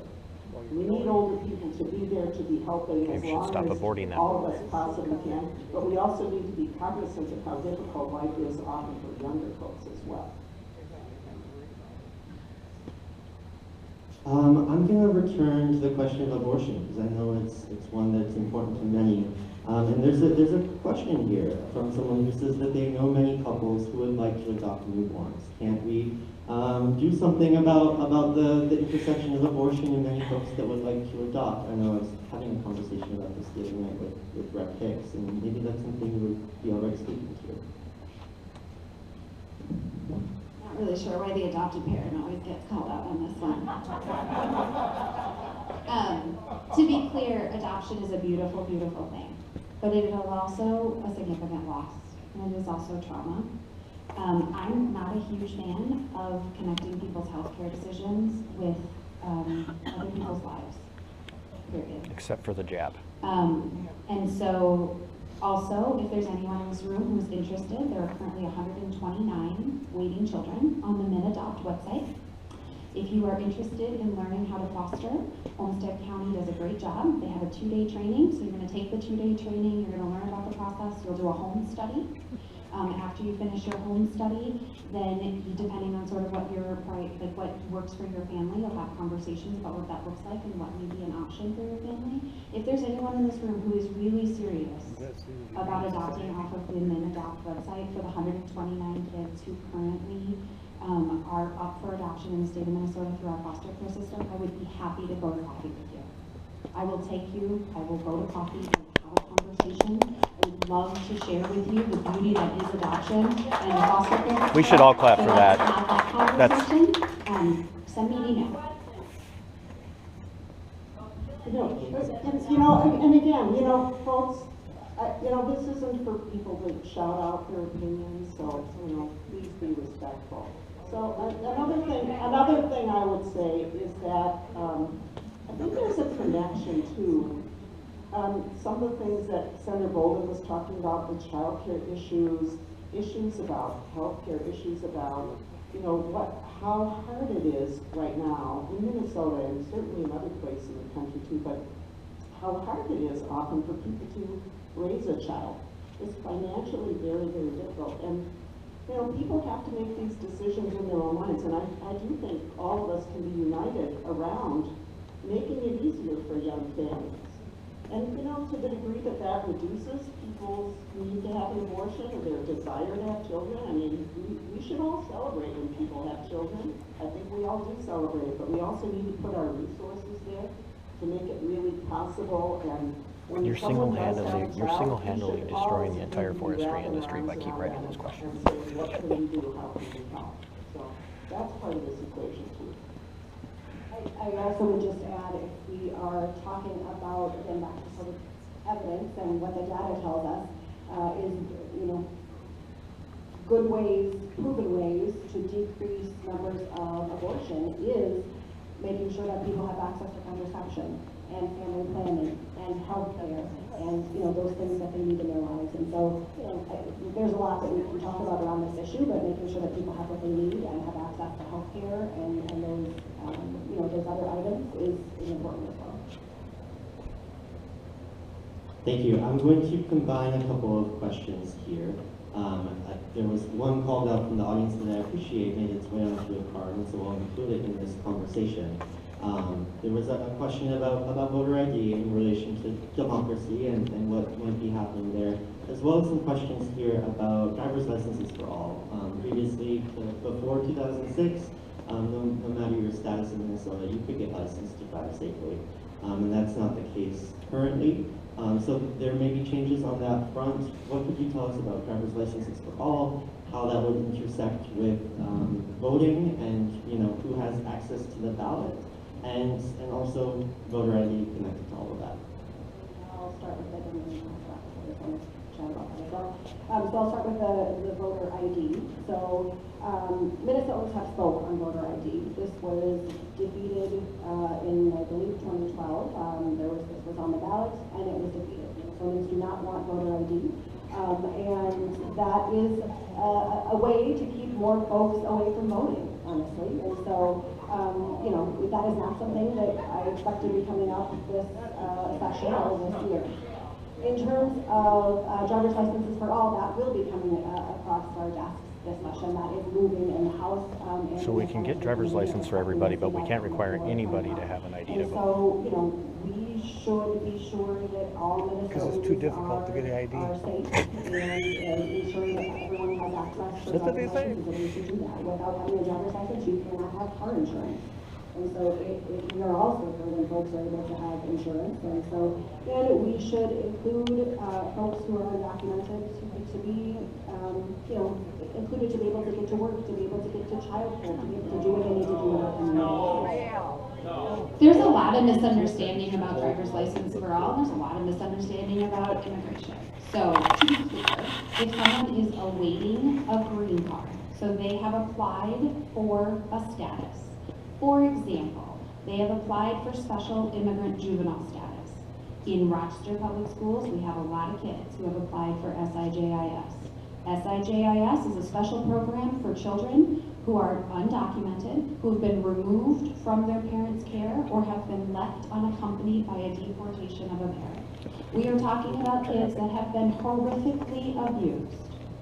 We are talking about children who have no family, but they have applied for SIJIS. Anybody know how long it takes the federal government to process an SIJIS application? The short answer, it depends on what country your parents brought you from. The long answer is anywhere between 3 and 8 years. So we have children, young adults, sitting in Olmsted County unable to get a job because they're waiting. They've been approved, they're just waiting for a green card to become available. We have workers in this county who are waiting for green cards, who have been approved, whose employers have sent letters, who want to work, who want to contribute. And the thing that people don't understand is they think driver's licenses for all has something to do with any of that. When in fact, many of the folks, when we talk about who are undocumented, are actually people who have followed the system. The system is just really, really broken and super behind. And so this allows them to participate in our community, and it allows you to be safe if one of them accidentally rear ends you at a traffic stop. They can't be insured if they don't have a license. And so your car insurance costs go up because your car insurance is compensating for those uninsured driver's claims. So driver's licenses for all is not only the right thing to do, it is also the smart thing to do. And until 2008, it was a thing. So we're just going back to what we had before in a way that works better for everyone.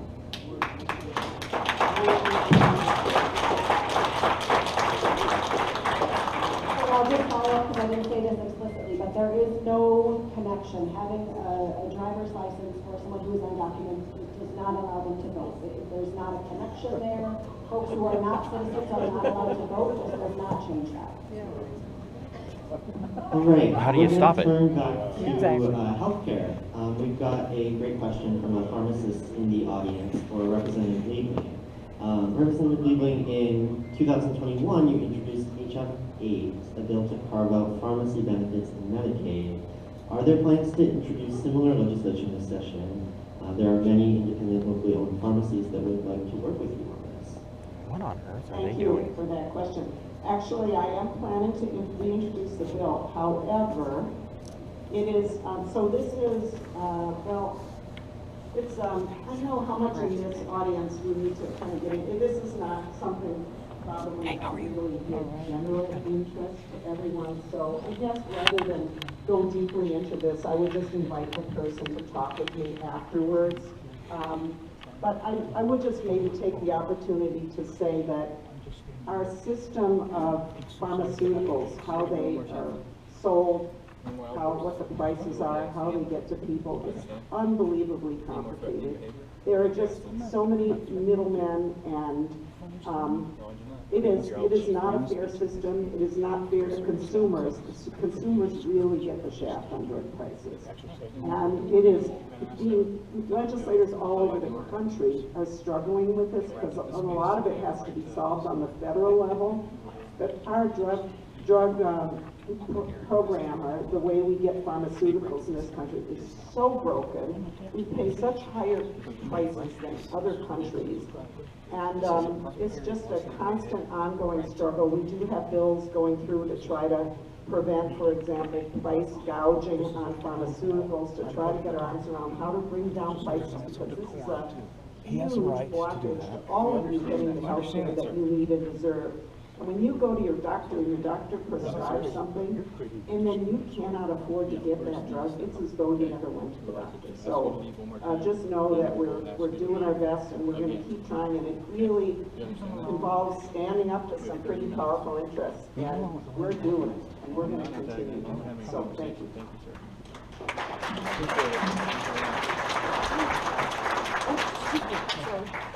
I have a question here that I think I'm going to take, actually, that deals with the terms of engagement of this conversation. There's a question of, can we have an audience discourse so we can fully understand these legislators' positions and get clarification?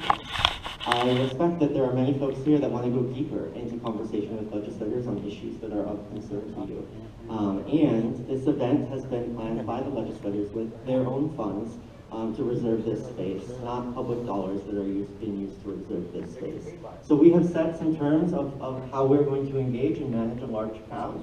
But you are more than welcome if you would like to organize your own event with your own structure and terms of participation. You're welcome to organize that and make invitations to our legislators at a later date. But I appreciate that question and just wanted to clarify how we will continue to operate this forum.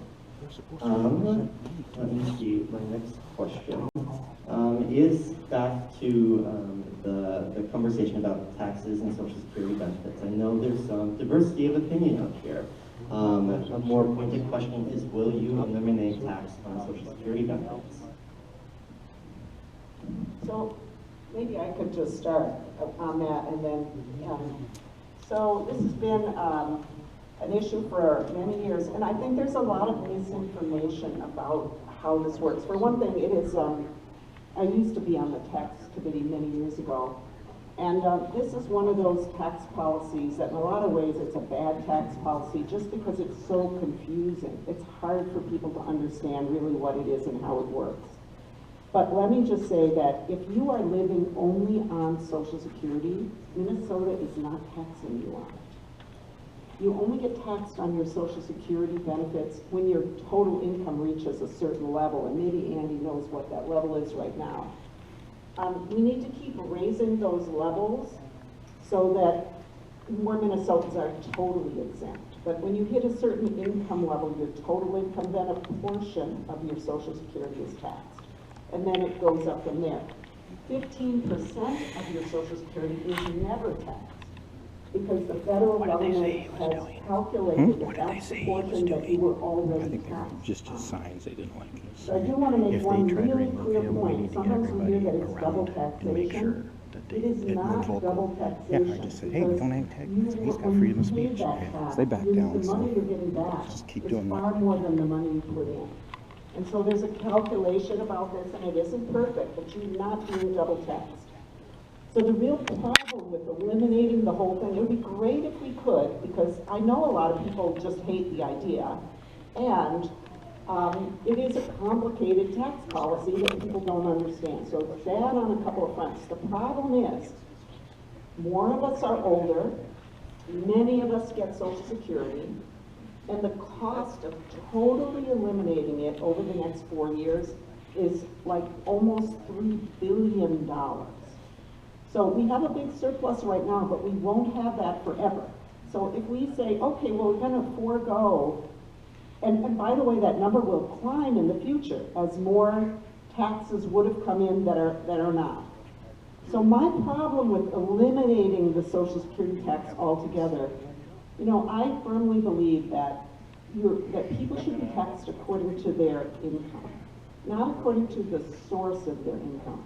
That some people's money that they earn here or there is not more valuable than other people's money they earn here or there. So a wealthy person, if you earn, say you earned $1 million in a year, and you also got the maximum Social Security benefit, I don't think you should get a break on paying your tax on your Social Security just because it came from Social Security.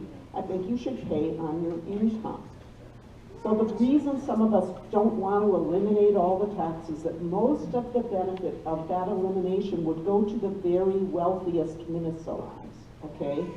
We know that middle-income people are struggling. We want to make it easier for you. We want to raise that limit so you don't pay on as much of your Social Security benefit, and maybe more people will not pay on it at all. That's all good. But a lot of the folks, a lot of people in our generation who are getting Social Security actually have a lot of income from various sources. And I don't think that their Social Security, my Social Security, should be exempt from taxation just because it's Social Security, that in fact younger people are paying for. So I know there's a lot of people that will disagree, but it's really important to understand how this policy actually works. We don't want lower income people to pay on their Social Security. They shouldn't be already, and fewer of them should.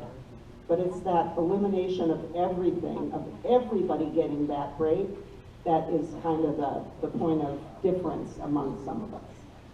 Hope that's clear. That was wonderful. You kind of took all my talking points there, Reverend. Just to specify, so right now I believe it is $38,000 for a single family household is when you start getting taxed on your Social Security. So I think generally, I won't speak for everyone, but a lot of our caucus agrees that's too low. We haven't changed that. We haven't, inflation, it's very different when we first had that level. So we're very cognizant that yes, that needs to change. 38,000 in our current society, in Rochester specifically, is not something that you can comfortably live on with all of your obligations. And we understand that, so we do want to change that, while at the same time being very cognizant of what Rep. Leahley just said. We need to fund a lot of things, great things the government does, and my generation, I'm 31, is paying for a lot of those things. That's great. That's how we've built our society, but we need to be cognizant at the same time. So that's what the discussion is going to be. The specific question is, are you, and I'm going to say take that you as plural, meaning the legislature? We just don't know right now. It's going to come up in a lot of different committees coming up here in the next couple of months. But I can say that I am committed, and I think a lot of people here are committed to making sure those people who are struggling because of that get relief, while also the people who are definitely not struggling still pay the tax that they should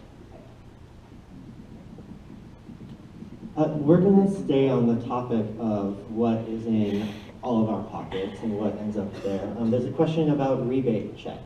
We've got this surplus, but there's a lot of negotiations around what will be done with that, and this person specifically refers to them as Walls checks. I know that may not be the term for everyone, but the rebate check idea, what would you all have to say about where that may go this session? I can start off. So rebate checks, is, again, in our caucus is a big talking point. I will speak for myself here, because again, I don't know where this is going to end up. I'm not for rebate checks. I think we as a government, again, I think government is a force for good. There's a lot we need to talk about education that we have to fund. We've talked about voting reforms that we have to fund. We've talked about health care. We need to make that more affordable. That we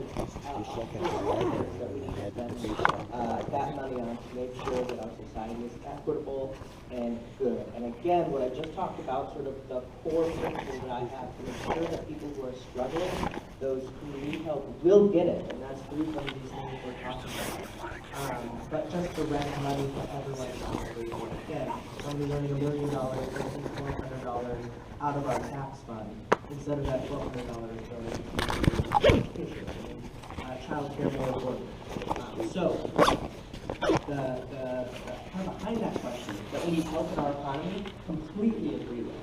I just disagree with the way we do that is just send checks to everyone. It is something, it's the system and our education system and our healthcare system, so that people, the costs that are killing them right now, are making them struggle, are not there anymore, or at least that they get relief for. So that's my personal position on checks. I don't want to go there. Obviously, the governor has a different idea, and some other people in the office, but that's for me personally. Yeah, so I believe that we can do more than one thing at a time. I think we can fund the services that we have not funded, and we can put money back in people's pockets. So I am not opposed, but I don't sit on any of the committees that will make any of those decisions. So depending on what comes before the floor around both these topics we've talked about will determine my vote, but I think we can do more than one thing at a time. I'll just add, I largely agree with that. I think the bottom line for me is we need to help people afford their lives. And so whether that comes through a check to folks, I'm not supportive of sending checks to millionaires. They do not need our help, and that is not what we should be doing. But we should be helping the bottom line for those who do need it. Families, kids, seniors, workers, lower income folks, middle income folks, folks who are struggling. And there are ways, sending a check is one way to do that, but there's lots of other ways that we can and will be doing that. So things like, making changes to healthcare so people can afford their healthcare, childcare, making sure people can afford childcare. Things like, I sit on the education policy committee. Just last week, we heard a bill around universal meals, breakfast and lunches for all kids in Minnesota. That would make a difference in the pocketbooks of families, across the state. And so I think there are lots of ways that we can and should and will be doing that. That doesn't always look like a check, and agree that we can and need to do more than one thing at a time. So obviously we didn't have a previous discussion about this topic. and it does kind of point out that legislators, even in the same party, can have different views on things. I think that's important for people to know. I actually I'm kind of in the middle, because I sort of started out when it first came out, I thought, oh, walls checks, no.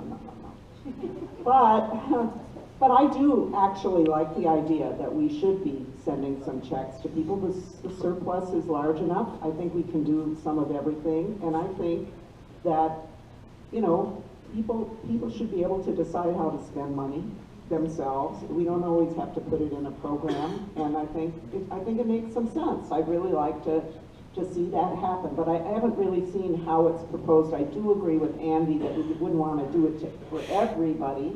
I think we could put some income limits on it and, do it in a way that's more targeted. And I think that would be a good thing to do, especially because we know that the cost of living has gone up so sharply. I think it would be absolutely a good time to do that. So Not call it walls check. We'll talk about the naming later. This next question is maybe a little bit in the policy weeds, but it is very important. It's a very important question to a group of people that have had a dramatic positive impact on probably everyone in this room, teachers. How will you, legislators, fix the broken two-tier system for teachers? So the question is about getting rid of the rule of 90, which creates two separate tiers for teachers. If you teach for 32 years, you get to retire at 58 versus tier 2. All other teachers have to work until they're 66, or full 8 years longer, for the same benefit. So how would you address this kind of two-tiering of our teachers in the public education system? So teachers have done a really good job lately of educating the legislature that the pension system we have for them is really not good, and that we're really failing among the states. And pension policy gets really complicated. I'm not going to go into that here, even if I could, but I think that legislators have heard the message that if we want to attract and keep teachers in our state, which is super important, that we need to make sure we are competitive with other states, at least when it comes to their pensions. And so I have no doubt that that's going to happen. We have a pension committee that I do not sit on, but I'm sure this is going to be high on folks' radar, and I'm sure, looking around here, we haven't discussed it, but I'm sure that legislators at this table are going to absolutely be supportive of making an improvement there, because having excellent teachers and keeping them on the job is so important to all of our futures. Any further comment? Okay, I agree. I'm going to combine two questions together here that are separate issues that often get wrapped together in public discussion. So the first question is about gun violence, that they're worried about gun violence, and they're wondering what sort of action there might be to deal with that question. And the connected other question here is, what are your thoughts about using some of the surplus to support mental health? So the question of mental health and gun violence are often wrapped together, so maybe you could address both of them and how the legislature might approach these issues. I will start. So, gun violence is an incredibly important issue. Gun violence is the #1 cause of death for kids in our state. There are increasing concerns about gun violence around suicide in our state. And so it's, as a healthcare professional, absolutely something that I am concerned about. And so it's also something that we haven't had a discussion around in the Minnesota Senate for years. There's not been one committee hearing related to gun violence in years. It is a public health crisis. It is something we should be addressing. And so I believe there will be bills, heard this session around gun violence and what we can do about that. Because there are common sense solutions that are supported by the vast majority of Minnesotans. Things that Minnesotans have been asking for. This is also related to democracy, as it's, the majority of Minnesotans want some things to happen, like universal background checks, very common sense reforms, making sure that those who are a danger to themselves or others, that there's a due process way to be sure they don't have access to guns. Some of those common sense things I expect we will be having discussions about this session, where certainly at least in the Senate there hasn't been for many years. So that's what I would say about that. And then mental health, certainly that is also a crisis right now and has been. And so making investments, making sure that everyone has access to the care that they need, because mental health care is health care, is absolutely necessary. And so there are huge gaps with that. That is one of those spaces where, even though people have insurance, they may not have access. There's co-pays. There's lots and lots of barriers for people being able to access the care that they need. And so we will also be having conversations and work around that discussion. I'm certain of it. So when we talk about mental health care, some of the conversations we're going to be having are about rates. So mental health care rates, particularly those for children, haven't been raised since 2008, I believe, if I'm right. If your paycheck didn't change since 2008, would you still be able to pay your bills? And then people go, well, why don't we have mental health care? Because no one can afford to do the work, full stop. So part of the conversation is making sure that we look at those rates and change those rates. There's currently something called the rate study that's going under, and again, policy wonk here, so give me a minute. And the rate study is looking at all of the rates that we pay on the Medicaid side for a lot of things, right? But that's actually not going to come out until 2005. So I ask you again, if your rates hadn't changed since 2008, if your payment hadn't changed since 2008, and they weren't going to change, they weren't going to give you a raise till 2025, would you keep doing the work? The short answer to that question is no. And if we don't have providers to provide mental health care, we don't have mental health care. And so we need to do bold investment in mental health care today, now, so that we have providers to provide the mental health care. And then we need to look long-term on how to sustain that, how to attract people to our field. Anybody who's in here who's ever worked with a child or an adult who's experiencing a mental health crisis knows that is really, really, really hard work. Really hard. And we currently, and you're all paying for it in a different way, just so you're clear. We have children and adults who are struggling, living in ERs and ambulance bays for 2 weeks, 4 weeks, 3 months, 8 months, because we don't have a bed for them. We actually have the beds, the physical space is there, and the license for the bed is there.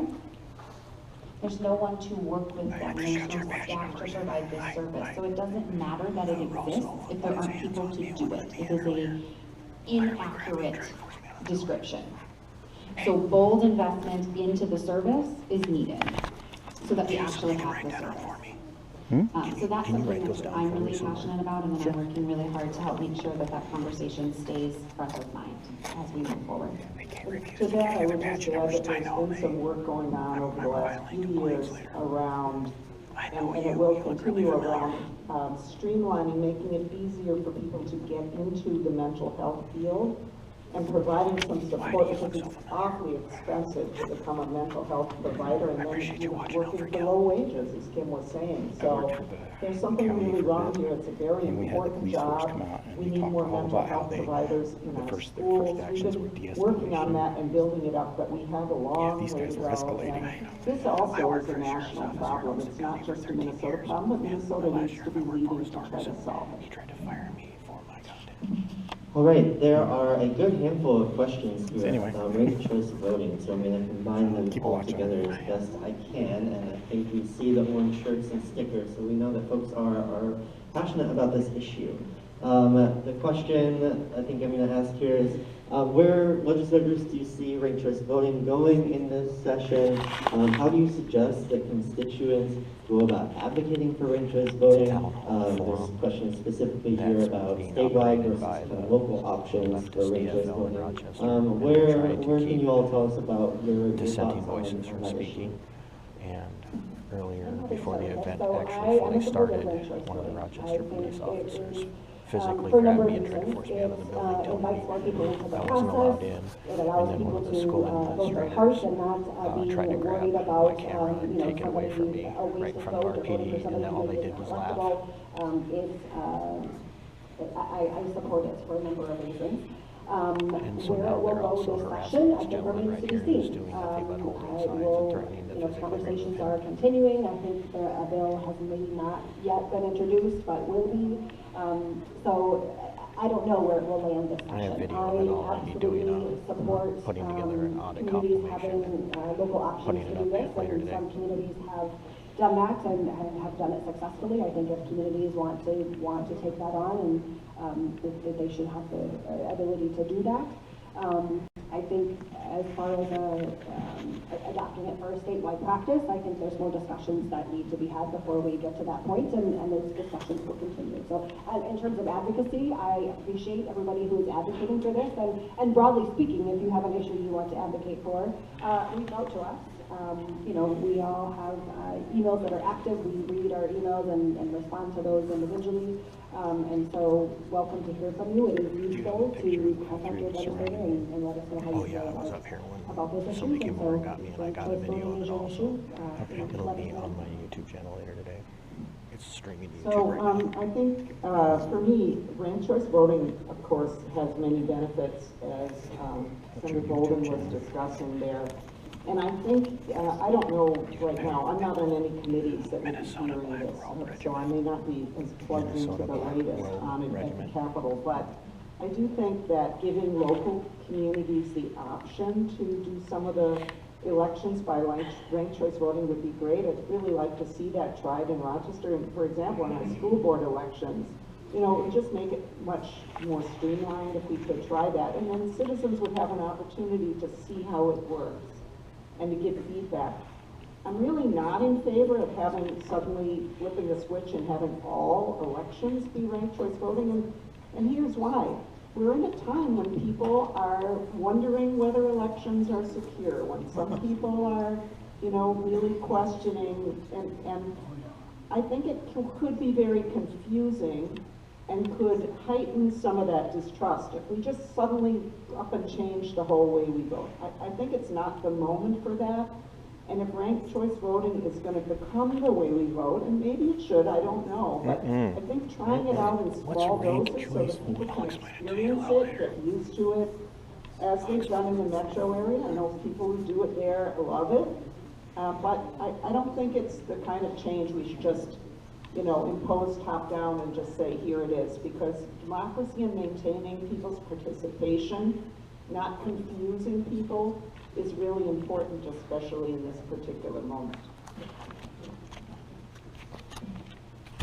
All right, our next question, I went to our legislators to confirm that they could speak to this, because I know none of our legislators serve on a particular committee that addresses this very important issue. But the question is, what are you doing for our veterans, folks that have served our country, that, you know, may have gone through very traumatic things many years ago? What is the legislature advancing on the front of veterans? Yeah, so there's a veterans committee, and none of us are on veterans, I don't think, so I'm not sure exactly what they've been doing. But what I do know is that that committee is full of folks who have served, and I'm so grateful for their service. And if there's anybody in the audience today that served, thank you for your service.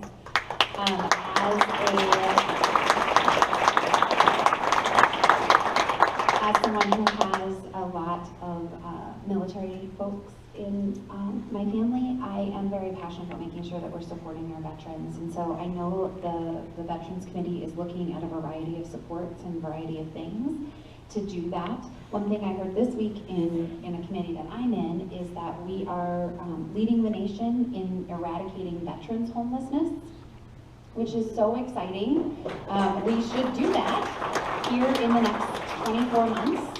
And the model of how we did that for veterans is the model we're going to use to talk about how to support other unhoused folks in Minnesota. And so I was so happy to hear how much work that our veterans service officers have done, and collaboration to move that forward. So.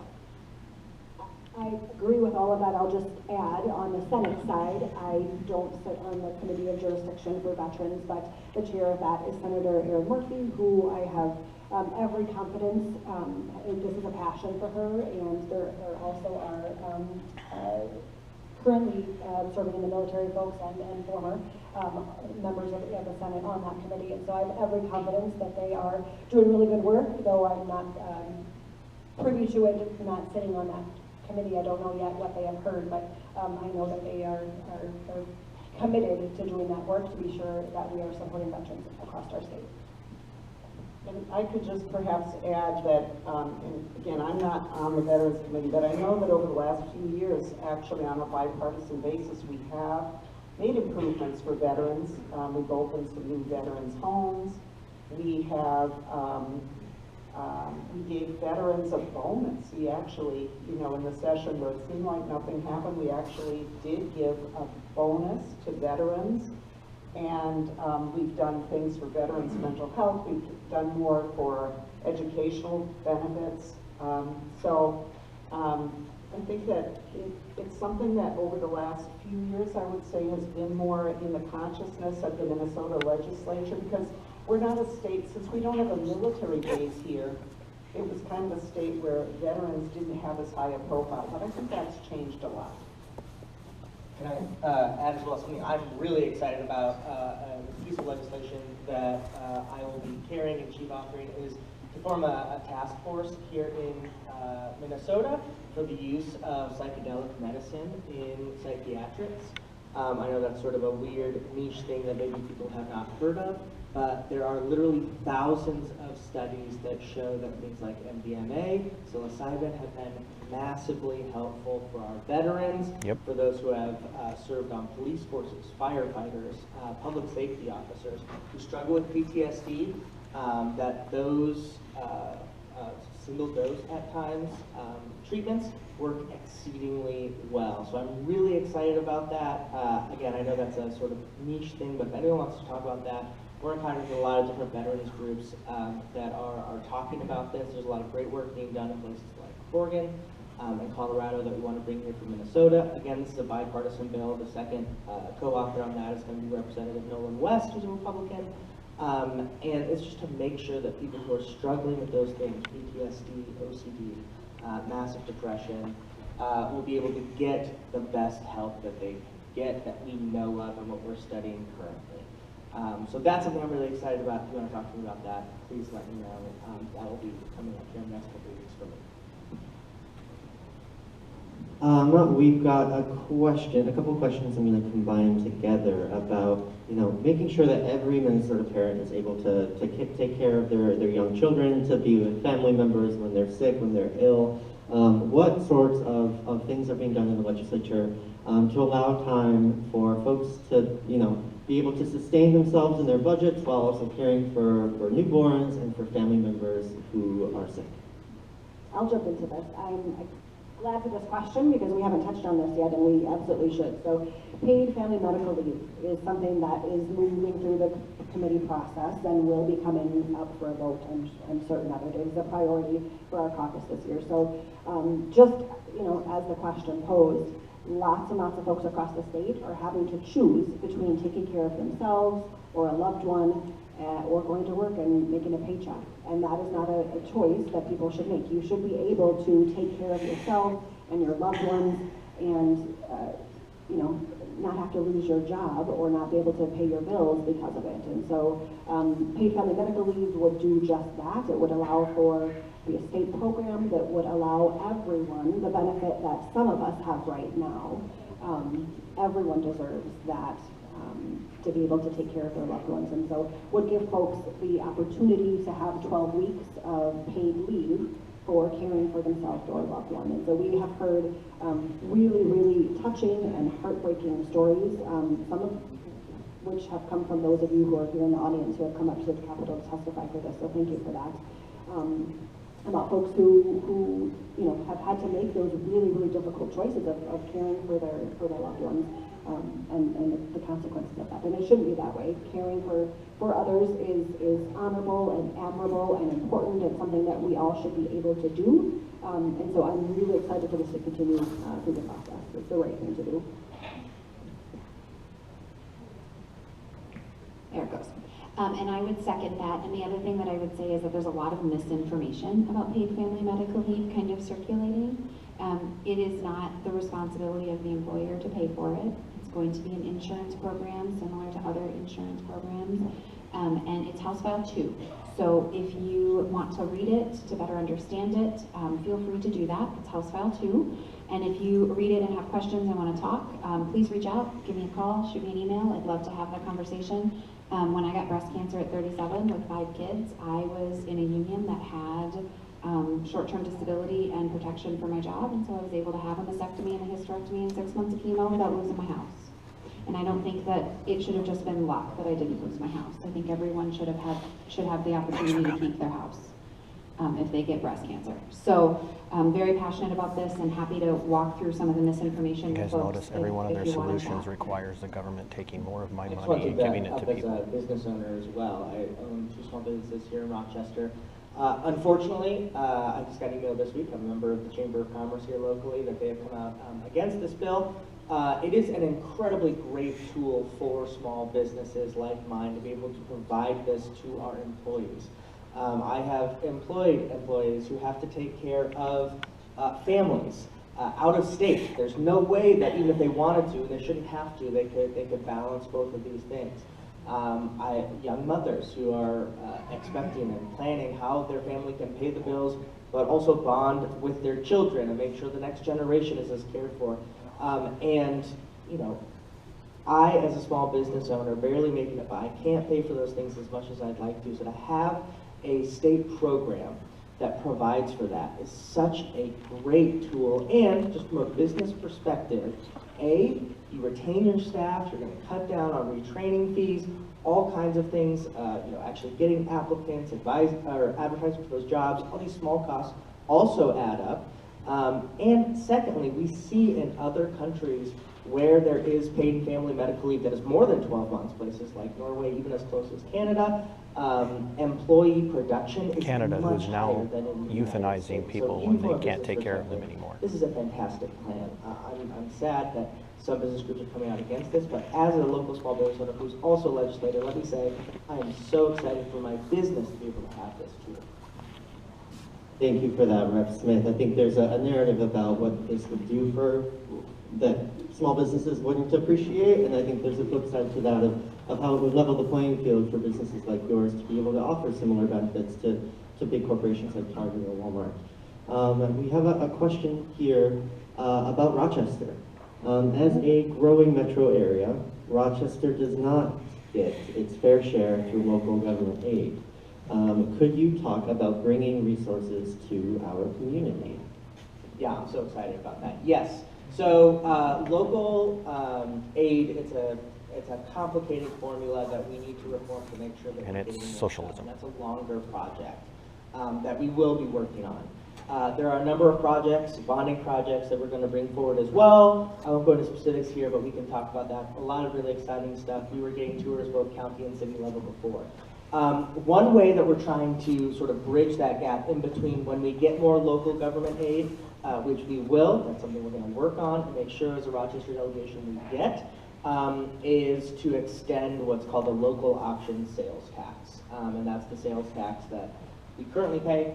Nothing's going to change. You're not going to get taxed more. It's just what we're doing currently in Olmsted County and Rochester City to make sure that we can have roads and snow plows and all these sort of things that we're currently having as a large metropolitan area, because we're not getting the local government aid that, in my opinion, and I'm sure everyone in this audience agrees, we should get. So I'll be bringing forward a bill to extend that for a period of years so we can continue to fund the great city services we have and to continually improve them. But we are absolutely going to work on getting more of that government aid going forward in this session and beyond. And if I could just add too, because I know this is a complicated subject and probably a number of people in the audience have no idea what we're actually talking about, because I wouldn't have before I went to the legislature. So the state has this program called local government aid, and it's there's a complicated formula. It's state funding, which comes from a variety of sources, to go to local communities based on things like how their property wealth is. And what it's supposed to do is sort of buy down property taxes. I'm sure there's no one in this room that loves property taxes. You do. Taxes are you like really giving us our property taxes. very Jack. difficult way for governments to get funding. And what this does is it helps to buy down property taxes so that every community can still provide basic services like police and fire and those kinds of things. So it is a really complicated thing. The formula is old, and it does, for a variety of reasons, it really shrifts Rochester. But we, in fact, are a community, even though there are a lot of wealthier people here, and we're very fortunate in some of what we have here compared to other places in the state, our property tax wealth actually is not that high. And I know a lot of people are really concerned right now about how property taxes are growing, and so this is one of the ways of addressing that, is to bring more state money in, because Rochester, in fact, pays a lot to the state. We should be getting more of that back, and so we hope that together we're going to be able to fight that battle on behalf of this community so that we can keep those things going and reduce some of those property taxes that everyone pays so much. Well, I think that is a good note to transition on. I know that we have many questions here that have not been read to the audience and answered directly. As I mentioned, we'll be compiling those and sending out some follow-up. But we have come to the end of our rented and scheduled time here in this facility. I want to start by thanking RCTC for renting and allowing use of this space. We can give them a round of applause.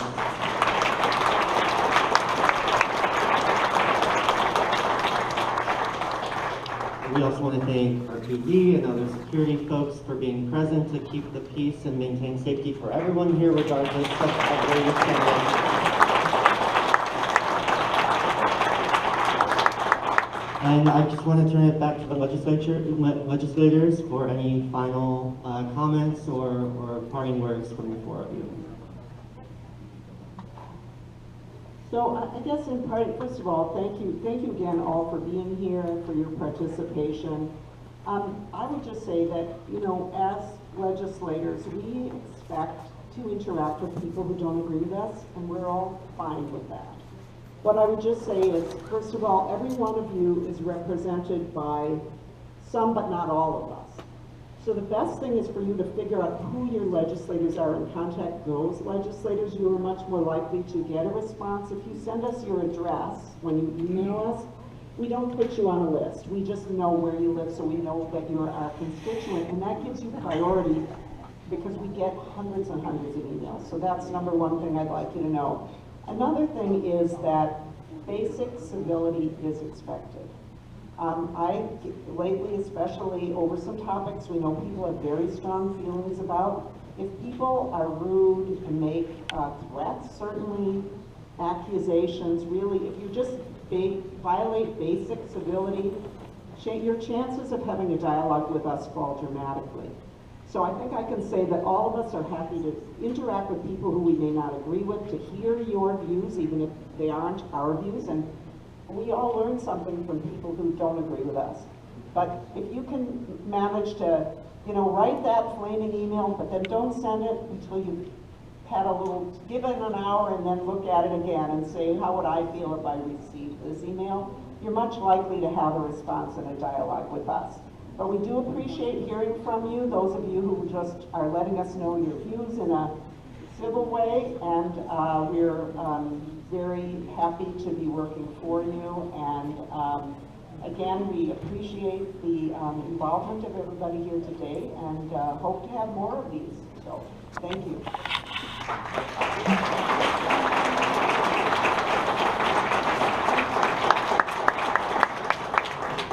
Thank you, everyone. That'll do it for today. Hey.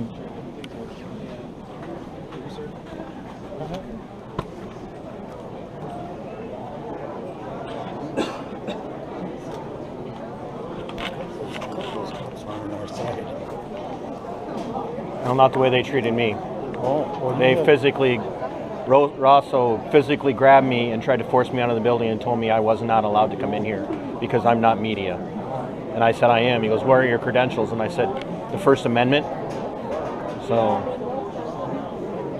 back the blue till it happens to you. Conservatives got to wake up. Cops are not on your side anymore. I told you guys.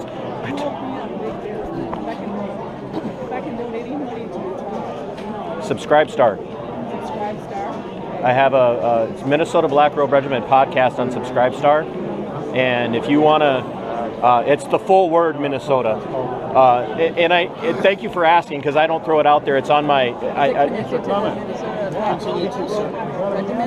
That's my podcast. Is Minnesota Black Robe Regiment. I'm not a part of any group. I picked this name on April 25th of 2020 when I went out to my very first protest in front of the governor's mansion to record man on the street interviews. And so if you don't know, I worked for the Olmsted County Sheriff's Office for almost 13 years. And they attempted to terminate me for my content because I defended small business owners across the state of Minnesota during the shutdown. And Sheriff Kevin Torgerson put me under internal investigation for 60 days for my content. Albert Lee City Attorney Kelly Don Martinez now works for Olmsted County in the Public Defender's Office, was a prosecutor in Albert Lee who prosecuted Lisa Hansen, called the FBI and the BCA on me along with the chief of police over there and tried to get me arrested for my content. They hired a whore of an attorney out of the Twin Cities to investigate me. The sheriff's office did. The sheriff's office did. Kevin Torgerson. Everybody's favorite guy. Somebody that we pay. That you pay, that is supposedly a conservative, then put me out on administrative leave of April 30th of last year, kept me out until September, and then they tried to pay me off, and his offer to me was 3 weeks of pay. And my attorney said, I told him, when they make the offer, you better tell them not to insult me. And the first thing they did was insult me. And he told them, before he even told me what the offer was, he told them to shove their offer up their keisters. And I finally, and I had to go because we were going to win in court. We were going to win. And the attorney's like, there's no way we lose this, even in Minnesota. And they finally, the Olmsted County HR forced the sheriff basically to make the settlement. But there is no way I could go back to work for him because he would have been gunning for me for the rest of my career. And I had been waking up for some time, not woke, I'd been waking up for some time. I watched the criminal justice system in the state of Minnesota. It's not on the side of conservatives. It's not on the side of the people. Cops are not on the side of conservatives. Cops are not on our side. They work for their paycheck, and you know that because who are the ones they sent to arrest Lisa Hansen? Who are the ones they sent to shut down protests of peaceful protesters, but allowed Minneapolis and St. Paul and Duluth and Mankato and in parts and even in Rochester? They did nothing the night they tried to start the riot in Rochester. Nothing. They did nothing. But who did they come after? Me. Why? Because I wasn't towing the line and I was keeping my oath. I have the video of him putting his hands on me out here. He physically put his hands on me and tried to force me out. And then that administrator over there tried to grab my camera and take it away from me. Just now? As I was videoing them talking to the cops. He grabbed my camera. Wouldn't tell me who he was, but he grabbed my camera. Right in front of the cops, and I said, do something about this. At the very least, that's an attempted theft. Yeah. And they laughed at me. And everybody's like, oh, I back the blue because I'm a conservative. They're not on our side. They're not on our side. They weren't here for anybody else. They were here for you guys being outside, and they were here to keep me out. They tried to kick him out. I have to go get that guy's name. I need your name, sir. I need his name. I'm entitled to his name. I want to make a complaint. I want his name. Who is he? What's his role? I don't have to tell you that. He works here. He put his hands on me. I'm entitled to make that complaint. I don't have to tell you that. I hope you're not going to go be a cop. I hope you're not going to go be a cop. Have a good day, sir. You're going to be a horrible cop. You're going to be horrible. You're going to be horrible. I want to know who he is. I can go down there. Who do you think you are? Why are you being so disrespectful? You started this out there by telling us we couldn't be here. We have certain policies. You specifically did not rent this space. We were outside and you told us we couldn't be there. I asked you nicely. No, you told us to leave. No, I did not. You said go to the sidewalk. To go to the sidewalk. And then you called the cops. They can have their presence here. And so can we. This is paid for by the public. By the public. We the people pay for this.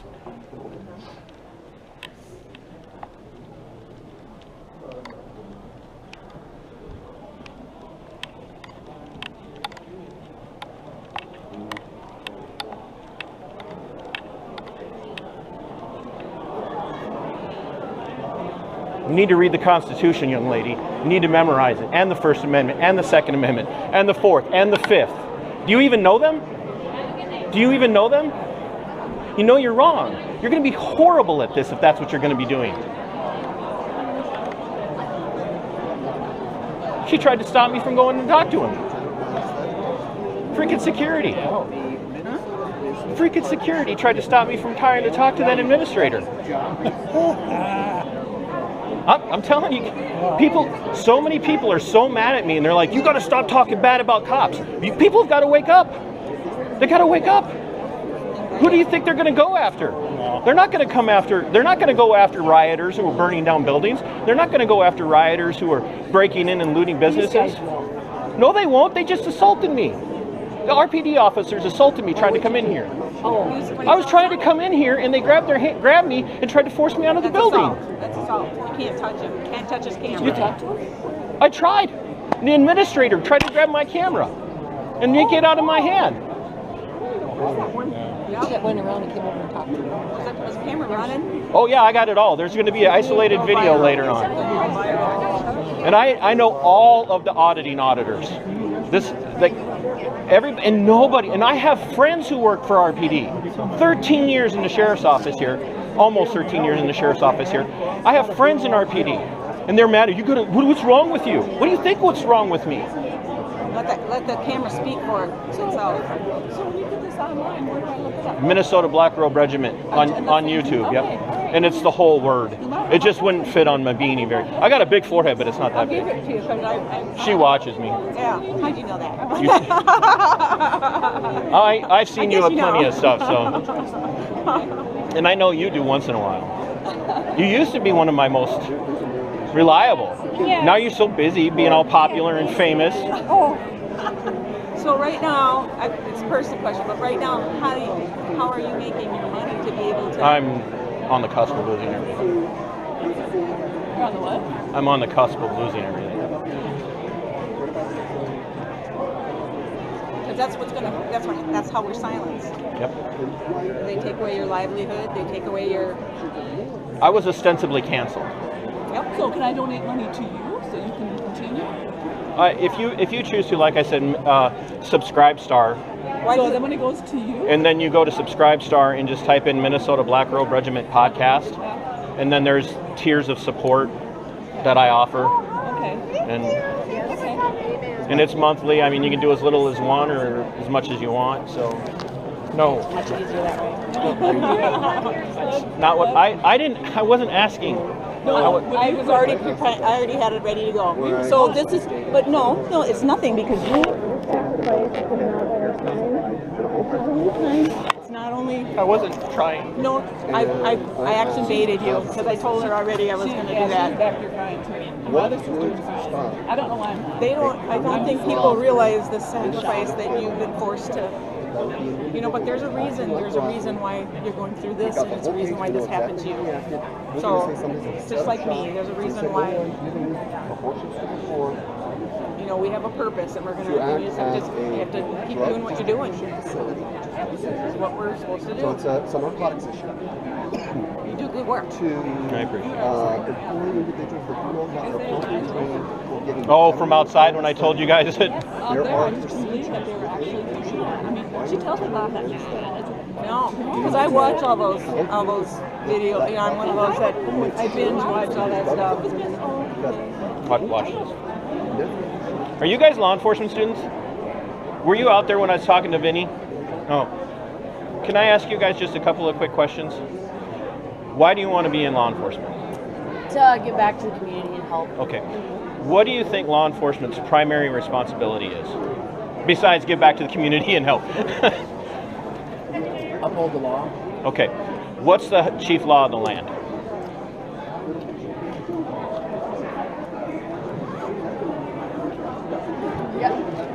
Yeah, you went to Chick-fil-A. Where's mine? You mean like Bill of Rights? Constitution, right? Yeah, right. exactly. So if your job is to protect the community, what's your primary focus in protecting the individual public person in the republic? What's your first responsibility when dealing with that? Ben, you know. Yeah, you got this. What's just following the laws to be able to protect? What about protecting, first and foremost, protecting their constitutionally enshrined liberties? Because when you take that job, when you finally take that job in law enforcement, that's part of the oath. Yeah. That's part of the oath, right? Exactly. So if your superiors send you out to a situation and you go there and their first order is to tell you that person is on public property and they're shooting video and the city administrator doesn't want them there, please, you need to remove them. Will you do it? It's protected. Right? So would you infringe on their First Amendment liberty if you're ordered to? Invading the scene of. It's all about safety. We want to make sure. So this is why I would compel you to first and foremost. Oh, perfect. And I only have 2 right now. So first and foremost, read the Constitution and learn the Bill of Rights. Okay? Start with the First and Second Amendment, right? Yeah. So the First Amendment has several clauses in it, right? It's called RAPS, all right? Religion, assembly, protest, petition, or press and petition, and speech. Religion, assembly, press, petition, and speech. Those are first and foremost. So speech cannot hurt anybody, right? Is there any word that can ever hurt anybody? A threat. But that's not even saying, oh, I'm going to kick your, whatever. Yeah. That's not even really, like, how many times have we said that, right? Like, you come home late from curfew and your parents are like, I'm kicking your ass. Like that's not a threat. That's just a statement, right? But actually compelling people saying, go kill that guy, right? That'd be wrong, right? That would be bad, because you're giving somebody a directive to go do something that is harmful, right? Your first priority as a law enforcement officer is to protect the liberties of the people that you are hired by the public. Because who do you work for? Do you work for the chief? Do you work for the sheriff? Or do you work for the people? For the people. For the people. Awesome. So your first priority is to watch out for the liberties that are enshrined in the Constitution. Not granted, but enshrined in the Constitution. Right? You do that, then you look at it and say, okay, now is the law that I'm being told to enforce legitimate? So, Yeah, so what'd Vinny tell you? I knew Vinny. I worked for TC. You might have been part of the jail. I worked at the sheriff's office in the detention center for almost 13 years. Gotcha. And I was forced out of my career for my views. So keep that stuff in mind. And I don't hate. I want you guys to understand this. I hold law enforcement to a very high standard, right? I have a brother that's been in law enforcement for over 20 years now. I've known Vinny for a very long time. I hold law enforcement to an incredibly high standard because you guys are the first line of defense, not from the people, but to protect the people from whom? The state. And when I say the state, I mean whether it's your local municipality, the county, the state, or the federal government, the federal state. You're the first line of defense to step in between us and an oppressive regime who says you don't have the right to shoot video. You don't have a right to be here and protest. And then your job is to keep us safe from those who would actually do us harm. And that's got to be your priority. Now, obviously, if a guy runs up with a gun and is starting to shoot, you don't go, well, he's got the First Amendment right to be here. He's protesting. Yeah. But so we do at a class here now, but we appreciate it. Okay, I didn't mean to. Oh, no, you're fine. No worries, guys. Yeah, we just got ahead of it. Yeah, but please, seriously, read it, learn it, and know it. Okay. Awesome. You guys have a great day. But as soon as you take out that license, as soon as you ask that inspection, you now have allowed that public. That should terrify you. They had no idea what their number one priority is. Law enforcement students. Those are students? Those were law enforcement students. They had no idea. Their number one priority is to protect our liberties, not to protect us from criminals. Their number one priority when interacting with us is to protect us from an overreaching state. None. And they don't even go over that. They barely remember that do they even make an oath? Oh yeah, they do, but it's just this rubber stamp right over their head. You made me cry. I'm sorry. No, it's fine. I cried earlier, so I passed. Why? Because I get frustrated. I just get frustrated, and I feel like she had to leave. She had to walk out because who? These are my sisters. Oh, okay. So she was sitting up in the front, and she just had to leave because it's just overwhelming amount of anger that just makes you want to surrender it. You know, it just makes you want to just give up. So, and that's why we need each other. We really need each other. Lady came up to me, the guy next to me. She was in the front row, she got up and she came over and she told him to shut up and get out. So the guy sitting next to you? Yeah. And then she and I said, have one of them. Because she was right in his face, like this goes, and she had one of his masks on. I said, yeah. Oh, you didn't see that? Oh my God. Then she came over and she said, and I said, yeah, you just throw it. Want to take the sign back? Oh, yeah. Thank you. Thank you. I have my videos have my Subscribe Star address on there if you're seriously thinking about it. So, and I never ask ever. Well, you know, I was wondering why that. I know you wear that religious exemption. Oh yeah, I always have. And this is something for, I don't mean to interrupt. This is something else for all of you guys because I know you two will show up, and I've seen you at places. But whenever you're going to something like this, every single person you come with, and you need, well, except for Gil, you know, he probably can't even remember how to dial his phone sometimes. You remember? That's right. Gil and I go back and forth, but I love this man. I gave him a big hug when I saw him, and he keeps me going. Sometimes he keeps me fired up too, but love him to death. But absolutely. Oh, absolutely not. But anytime you go to an event like this, anytime you go to a medical protest or a medical freedom rally, anytime you go to a school board meeting or you go to a city council meeting, which you should all be doing all the time, like they're so used to not having anybody show up that they can do whatever they want. No one ever asks questions. And what you have to do is you have to record. And if law enforcement shows up, everybody should have their phone out and record. Everybody, because they can't take you all.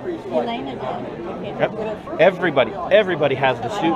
And there's a law there's a Supreme Court ruling called Cumming v. Smith that protects at the federal level, protects the right of the public, not citizens. We're not citizens. Citizen means you're acquiescing to be ruled. That protects the public's liberty, and it doesn't really protect it, but it kind of delineates.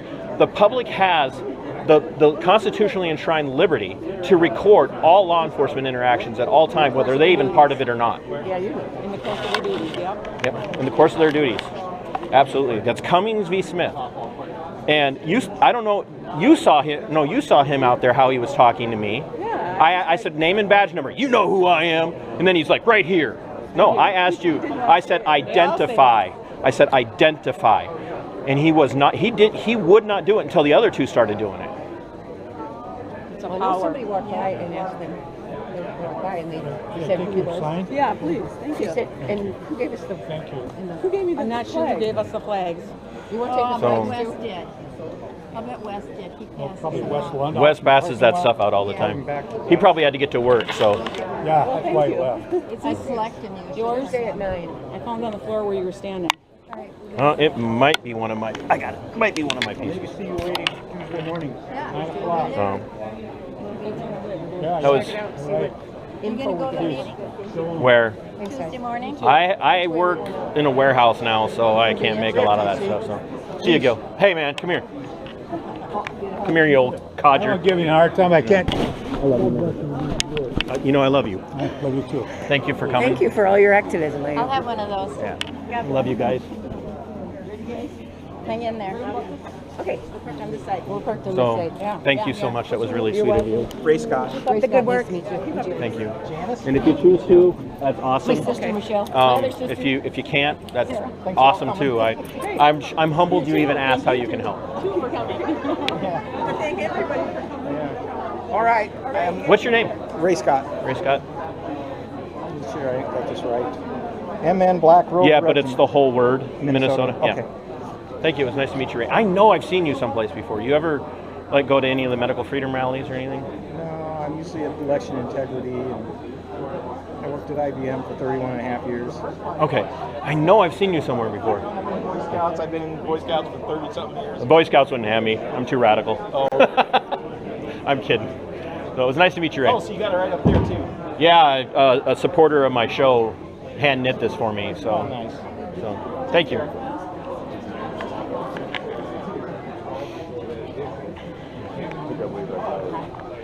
It's good to see you again. Yeah.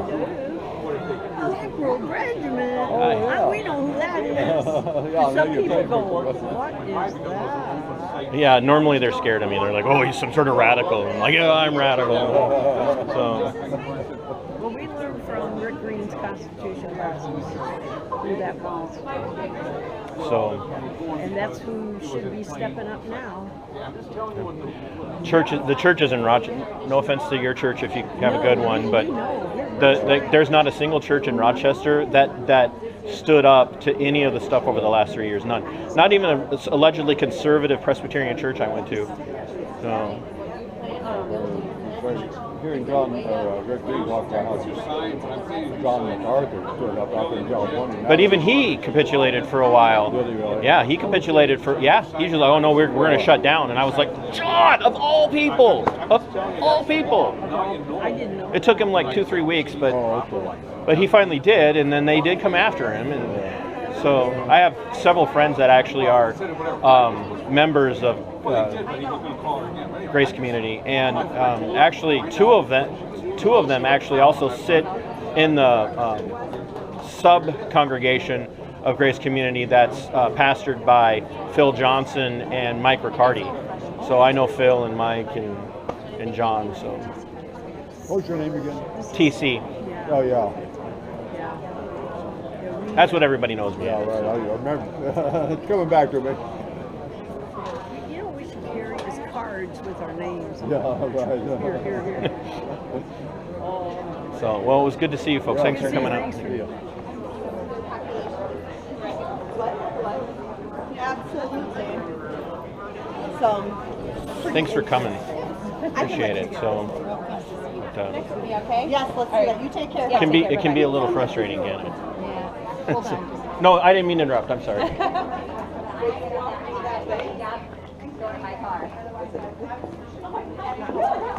I love to see people getting involved. Regardless of their viewpoints, I love to see people getting involved. There we go. That's This nice. is so, one of the most frustrating things for me, and I'm old, one of the most frustrating things for me in my life. Oh, no, I am, trust me. I appreciate that. How old do you think I am? I think that you were probably in your late 40s, early 50s. Yeah. Okay, yeah, early 50s. So keep in mind, I'm in my 40s. So All right, so I'm not old. You're not old. I'm not old. I am. But one of the most frustrating things for me has been watching that just nobody pays any attention to what's going on civically. And I love to see people of diverse perspectives showing up. And there are times I kind of wish it was more like England. You know, you folks have a great day. You too. Again, as you put very frankly, if you're building a house and you have a vision on your house, it's good to see you. Good to see you. Take care. Yeah. they can open up and say, well, position. Take care. And you walk by, say, you look there. Oh gosh, no. I drank too much coffee on the way up here.